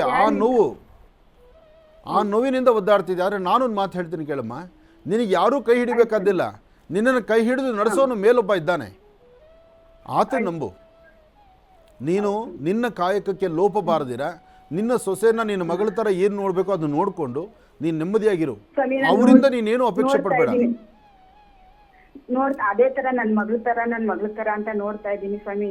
ಅವಳು ಏನ್ ಮಾಡ್ತಾಳೆ ಸ್ವಾಮಿ, ನನ್ನ ಮಗನ್ನ ನನ್ನ ಯಜಮಾನ್ರನ್ನ ಒಳಾಕತ್ತಾಳೆ, ನನ್ನನ್ನ ಸೈಡ್ಗೆ ಹಾಕ್ತಾಳೆ ಸ್ವಾಮಿ. ಏನು ಮಾಡ್ತೀಯಮ್ಮ, ಹೆಣ್ಣು ನೋಡ್ತಾಯಿ, ನಿನ್ನಂಗೆ ನಿನ್ನ ಮೂಗಿಗೆ ಹೇಗೆ ಮೂಗುತಿ ಇಟ್ಕೊಂಡಿದ್ಯೋ ನಿನ್ನ ಸೊಸೆನೂ ಹಾಗೇ ಮೂಗುತಿ ಇದೆ. ನೀನು ಹೇಗೆ ಬದುಕಿ ಬಂದಿದ್ಯೋ ಹಾಗೆ ಅವಳು ಬದುಕ್ತಿದ್ದಾಳೆ. ಆದರೆ ಒಳಗಡೆ ಇರುವಂಥ ಬುದ್ಧಿ ಚೈತನ್ಯ ಮಾತ್ರ ಬದಲಾವಣೆ ಆಗಿದೆ. ಯಾಕೆಂದರೆ ಆ ಬದಲಾವಣೆ ಆಗಿರ್ತಕ್ಕಂಥದ್ದು ಹೇಗೆ ಸರಿಪಡಿಸ್ಕೋಬೇಕು.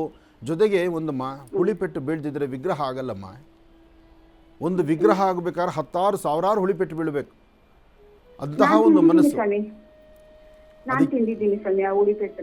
ಅದಕ್ಕೆ ನಾನು ನೋವು ಪಟ್ಟಿದ್ದೀನಲ್ಲ, ನೀನು ಹೀಗಿದೆಯಲ್ಲ ಅನ್ನೋದನ್ನು ನಾವು ಯೋಚನೆ ಮಾಡೋದು ಬಿಟ್ಬಿಟ್ಟು, ಈಗ ನಿನ್ನ ಪತಿದೇವರಾಗಲಿ ಅಥವಾ ನಿನ್ನ ಮಗ ಆಗಲಿ ಆ ಕಡೆ ತಿರುಗಿದ್ದಾರೆ, ಅವ್ರು ಪ್ರತ್ಯೇಕವಾಗಿದ್ದಾರೆ, ನನ್ನದೇ ಒಂದು ಜೀವನ ಪ್ರತ್ಯೇಕ ಆಗೋಯ್ತಲ್ಲ ಅನ್ನೋ ಮನಸ್ಸು ನೋವು ಮಾಡ್ಕೋಬೇಡ ನೀನು. ನೋಡಮ್ಮ, ಅವರು ನಿನ್ನ ಮಾತಾಡ್ಸ್ಕೊಂಡು ಬರಲಿಲ್ಲ ಅಂದರು, ನೀನು ಬದುಕಬೇಕಾಗಿದೆ, ನಿನ್ನ ಮನಸ್ಸಲ್ಲೊಂದು ನೆಮ್ಮದಿ ಬೇಕಾಗಿದೆ, ನಿನ್ನ ಹೃದಯದಲ್ಲಿ ಈ ನೋವು ಕಡಿಮೆ ಆಗಬೇಕಾಗಿದೆ. ನೀನೇ ಸೋತು ಗೆದ್ದುಬಿಡು. ಸ್ವಲ್ಪ ನೀನು ಸೋತು ಗೆಲ್ಲು ತಾಯಿ, ಎಲ್ಲ ಒಳ್ಳೇದಾಗತ್ತೆ. ಧೈರ್ಯ. ಏಕೆಂದರೆ ಇಲ್ಲಿ ನೀನು ಒಬ್ಬಳಾದಾಗ ನಿನಗೆ ಯಾರು ಸಪೋರ್ಟ್ ಇದ್ದಾರೆ? ಯಾರು ಇಲ್ಲ ಸ್ವಾಮಿ. ಅದಕ್ಕೆ ನಮಗೆ ಯಾರೂ ಬೆಂಬಲ ಇಲ್ಲ ಅಂದಾಗ ನಾವು ಸ್ವಲ್ಪ ತಲೆ ಬಗ್ಗಿಸ್ಬಿಡೋಣ, ತಪ್ಪಿಲ್ಲ. ನಾವು ಬದುಕಬೇಕು. ನಾವು ಬದುಕಿನ ತುದಿ ಕಡೆಯ ದಿನದವರೆಗೂ ನಮಗೆ ನೆಮ್ಮದಿ ಬೇಕು ಅಂದರೆ ಈ ಪರಿಸರ ಬಿಟ್ಟು ಹೊರಗಡೆ ಬದುಕೋಕ್ಕಾಗಲ್ಲಮ್ಮ. ಈ ಪರಿಸರದಲ್ಲೇ ಇರಬೇಕು ನಾವು, ಈ ಗೂಡಲ್ಲೇ ಇರಬೇಕು. ಗೂಡಲ್ಲೇ ಇದ್ದು ನಮ್ಮ ಸಾಮ್ರಾಜ್ಯವನ್ನು ನಾವು ಕಟ್ಕೊಳ್ಬೇಕು. ಒಳ್ಳೆಯದಾಗಲಿ, ಧೈರ್ಯವಾಗಿರು ತಾಯಿ. ಇನ್ನು ಬಹಳ ವಿಶೇಷವಾಗಿ ಇಂದಿನ ಭಾಗದಲ್ಲೂ ಕೂಡ ಸಾಕಷ್ಟು ಕರೆಗಳಿಗೆ ಉತ್ತರವನ್ನು ಕೊಡ್ತಾನೆ ಬಂದಿದ್ದೇವೆ. ಇನ್ನು ಈಗಲೂ ಕೂಡ ಕಾರ್ಯಕ್ರಮದಲ್ಲಿ ಮತ್ತೊಂದು ಕರೆ ಸಿದ್ಧವಾಗಿದೆ, ಬನ್ನಿ ಸ್ವೀಕರಿಸೋಣ. ಹಲೋ ಹಲೋ ಅಮ್ಮ, ನಮಸ್ತೆ. ಚೆನ್ನಾಗಿದ್ದೀರಾ? ಚೆನ್ನಾಗಿದ್ದೀನಿ, ನೀವು ಚೆನ್ನಾಗಿದ್ದೀರಾ? ಹಾಂ, ಚೆನ್ನಾಗಿದ್ದೀನಿ ತಾಯಿ. ಎಲ್ಲಿಂದ ಕರೆ ಮಾಡ್ತಿದ್ದೀರಿ? ನಾವು ಊರ ಹೆಸರು ಬೇಡ. ಅಮ್ಮ, ತಮ್ಮ ಹೆಸರು? ರಶ್ಮಿ. ರಶ್ಮಿ ಅಂತ ಹೇಳಿ. ಗುರುಜಿ ನಮ್ಮ ಜೊತೆ ಇದ್ದಾರಮ್ಮ, ಮಾತಾಡಿ ತಾಯಿ. ಹಲೋ ಹಲೋ ಗುರುಜಿ, ಚೆನ್ನಾಗಿದ್ದೀರಾ? ಚೆನ್ನಾಗಿದ್ದೀನಿ ತಾಯಿ, ಹೇಳಮ್ಮ. ನಾನು ಮದುವೆ ಬಗ್ಗೆ ಕೇಳಬೇಕಿತ್ತು ಗುರುಜಿ. ಆಗಲಿಮ್ಮ. ಏನು ಓದಿದ್ಯಾ? ನಾನು ಡಿಗ್ರಿ ಇನ್ಕಂಪ್ಲೀಟ್ ಆಗೈತೆ ಗುರುಜಿ. ಜಾಬ್ ಮಾಡ್ತಾ ಇದೆಯಾ, ಮನೇಲಿದೆಯಾ? ಮನೇಲೇ ಇದ್ದೆ ಗುರುಜಿ. ಈಗ ಮದುವೆ ಪ್ರಯತ್ನ ಮಾಡ್ತಿದ್ದಾರಾ ಮನೆಯಲ್ಲಿ? ಮಾಡ್ತಿದ್ದಾರೆ ಗುರುಜಿ. ಇವಾಗ ಬಂದು ನೋಡ್ಕೊಂಡು ಹೋಗಿದ್ದಾರೆ. ನಮಗೂ ಇಷ್ಟ ಐತೆ, ಅವ್ರಿಗೂ ಇಷ್ಟ ಐತೆ ಗುರುಜಿ. ಇದೇನಾಗುತ್ತೆ ಅಂತ ಗುರುಜಿ? ಇಬ್ಬರಿಗೂ ಇಷ್ಟ ಇದೆ ಅಂದಮೇಲೆ ಮುಂದೆ ನಡಿಬೇಕಲ್ವಾ? ನಡಿಬೇಕು ಗುರುಜಿ. ನನ್ನ ಕೈಯಿನ ರೇಖೆಗಳು ಬಿಡ್ಬಿಡಿಯಾಗೈತೆ ಗುರುಜಿ. ಕೈಯಲ್ಲಿ ರೇಖೆ ಬಿಡ್ಬಿಡಿಯಾಗಿರೋದ್ರಿಂದ ಅವ್ರನ್ನ ಗಾಬರಿ. ಅಯ್ಯೋ, ನನಗೆ ಈ ಮನೆ ಸಿಗುತ್ತೋ. ನಾನೊಂದು ಮಾತು ಹೇಳ್ತೇನೆ ಕೇಳು. ಕೈಯಲ್ಲಿ ರೇಖೆಗಳು ಬಿಡಿಬಿಡಿಯಾಗಿದೆ ಅಂತ ಭವಿಷ್ಯದಲ್ಲಿ ಯಾವುದೂ ನೀನು ಕೈ ಬಿಟ್ಟಿಲ್ವಲ್ಲ? ಯಾವುದು ಬಿಟ್ಟಿಲ್ಲ ಗುರುಜಿ. ಮುಂದೆ ಬಿಡಬಾರ್ದು ಅನ್ನೋದಷ್ಟೇ ನನ್ನ ಆಸೆ.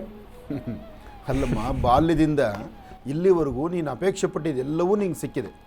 ಹೌದು ಗುರುಜಿ. ನೀನು ಅಪೇಕ್ಷೆ ಪಟ್ಟಿದ್ದೆಲ್ಲವೂ ಸಿಕ್ಕಿದೆ. ಭಗವಂತ ನಿನ್ನ ಹಿಂದೆ ಇದ್ದು ಎಲ್ಲವೂ ನಡೆಸಿದ್ದಾನೆ. ಹೇಳಬೇಕು ಅಂದರೆ ಬೇರೊಬ್ಬರ ಚಿಂತನೆ ಮಾಡಿದ್ರೆ, ನೀನೇ ಇನ್ನೊಬ್ಬ ಹೆಣ್ಮಗಳನ್ನು ಆಲೋಚನೆ ಮಾಡಿದ್ರೆ ಅವಳಿಗಿನ್ನ 100 ಪಾಲು ನೀನು ಮುಂದೆ ಇದೆಯಾ. ಹೌದು ಗುರುಜಿ. ಇಷ್ಟೆಲ್ಲ ಸವಲತ್ತನ್ನು ಭಗವಂತ ನಿನಗೆ ಕೊಟ್ಟಿರಬೇಕಾದ್ರೆ ನಿನ್ನ ಕೈಯಲ್ಲಿರ್ತಕ್ಕಂಥ ರೇಖೆಗಳು ಬೇರೆ ಬೇರೆ ಇದೆ ಅಂತ ನೀನು ಯಾಕೆ ಚಿಂತನೆ ಮಾಡ್ತಾ ಇದೆಯಾ? ಅಂದ್ರೆ ಎಲ್ಲರೂ ಹೇಳ್ತಾರಲ್ಲ ಗುರುಜಿ, ಅದಕ್ಕೆ ನನಗೆ ತುಂಬ ಭಯ ಗುರುಜಿ. ಏನೂ ಭಯಪಡಬೇಡ. ಅದಕ್ಕಿಂತ ಮೀರಿರೋ ಅದೃಷ್ಟ ನಿನ್ನಲ್ಲಿದೆ. ಅದಕ್ಕಿಂತ ನಿನ್ನ ಕೈಯಲ್ಲಿರ್ತಕ್ಕಂಥ ರೇಖೆಗಳು. ಅದಕ್ಕೆ ನನ್ನ ಕಾರ್ಯಕ್ರಮದಲ್ಲಿ ಸಾಕಷ್ಟು ಬಾರಿ ಹೇಳಿದ್ದೇನೆ. ನನ್ನ ಕಾರ್ಯಕ್ರಮದಲ್ಲಿ ಹೇಳಿದ್ದೀನಿ, ನನ್ನ ಮಹರ್ಷಿ ಮಂದಿರದಲ್ಲಿ ಸ್ವಾಮಿಗೆ ಅಭಿಷೇಕ ಮಾಡುವಾಗ ಹೇಳಿದ್ದೇನೆ, ನಿಮ್ಮ ಹಸ್ತ ಹಣೆಯಲ್ಲಿರ್ತಕ್ಕಂಥ ಹಣೆ ಬರವನ್ನು ಬದಲಾಯಿಸ್ತಿದ್ರು ಕೈಯಲ್ಲಿರ್ತಕ್ಕಂಥ ರೇಖೆಗಳ ಫಲಾಫಲಗಳನ್ನು ಬದಲಾಯಿಸಿ ನಿಮ್ಮ ಅದೃಷ್ಟ ಚೆನ್ನಾಗಾಗುವ ಥರ ಭಗವಂತ ಮಾಡ್ತಾನೆ ಅಂತ. ಅಂತಹ ಭಗವತ್ ಸಂಕಲ್ಪ ನಿನಗಿದೆ. ಧೈರ್ಯವಾಗಿರು, ಒಳ್ಳೆ ವರ್ಚಸ್ಸಿದೆ, ತೇಜಸ್ಸಿದೆ, ನಿನ್ನ ಸ್ವರದಲ್ಲಿ ಒಂದು ಶಕ್ತಿ ಇದೆ. ಎಲ್ಲಕ್ಕಿಂತ ಮುಖ್ಯವಾಗಿ ದೈವಾನುಗ್ರಹ ನಿನಗೆ ಚೆನ್ನಾಗಿದೆ. ಒಳ್ಳೆ ಮನೆ ಸೇರ್ತೀಯ. ಅದರಲ್ಲೂ ಇವಾಗ ಬಂದಿರುವಂಥ ಸಂಬಂಧ ನಿನಗೆ ಆದಷ್ಟು ಎಲ್ಲವೂ ಅನುಕೂಲನೇ ಆಗುತ್ತೆ. ಒಳ್ಳೆಯದಾಗಲಿ.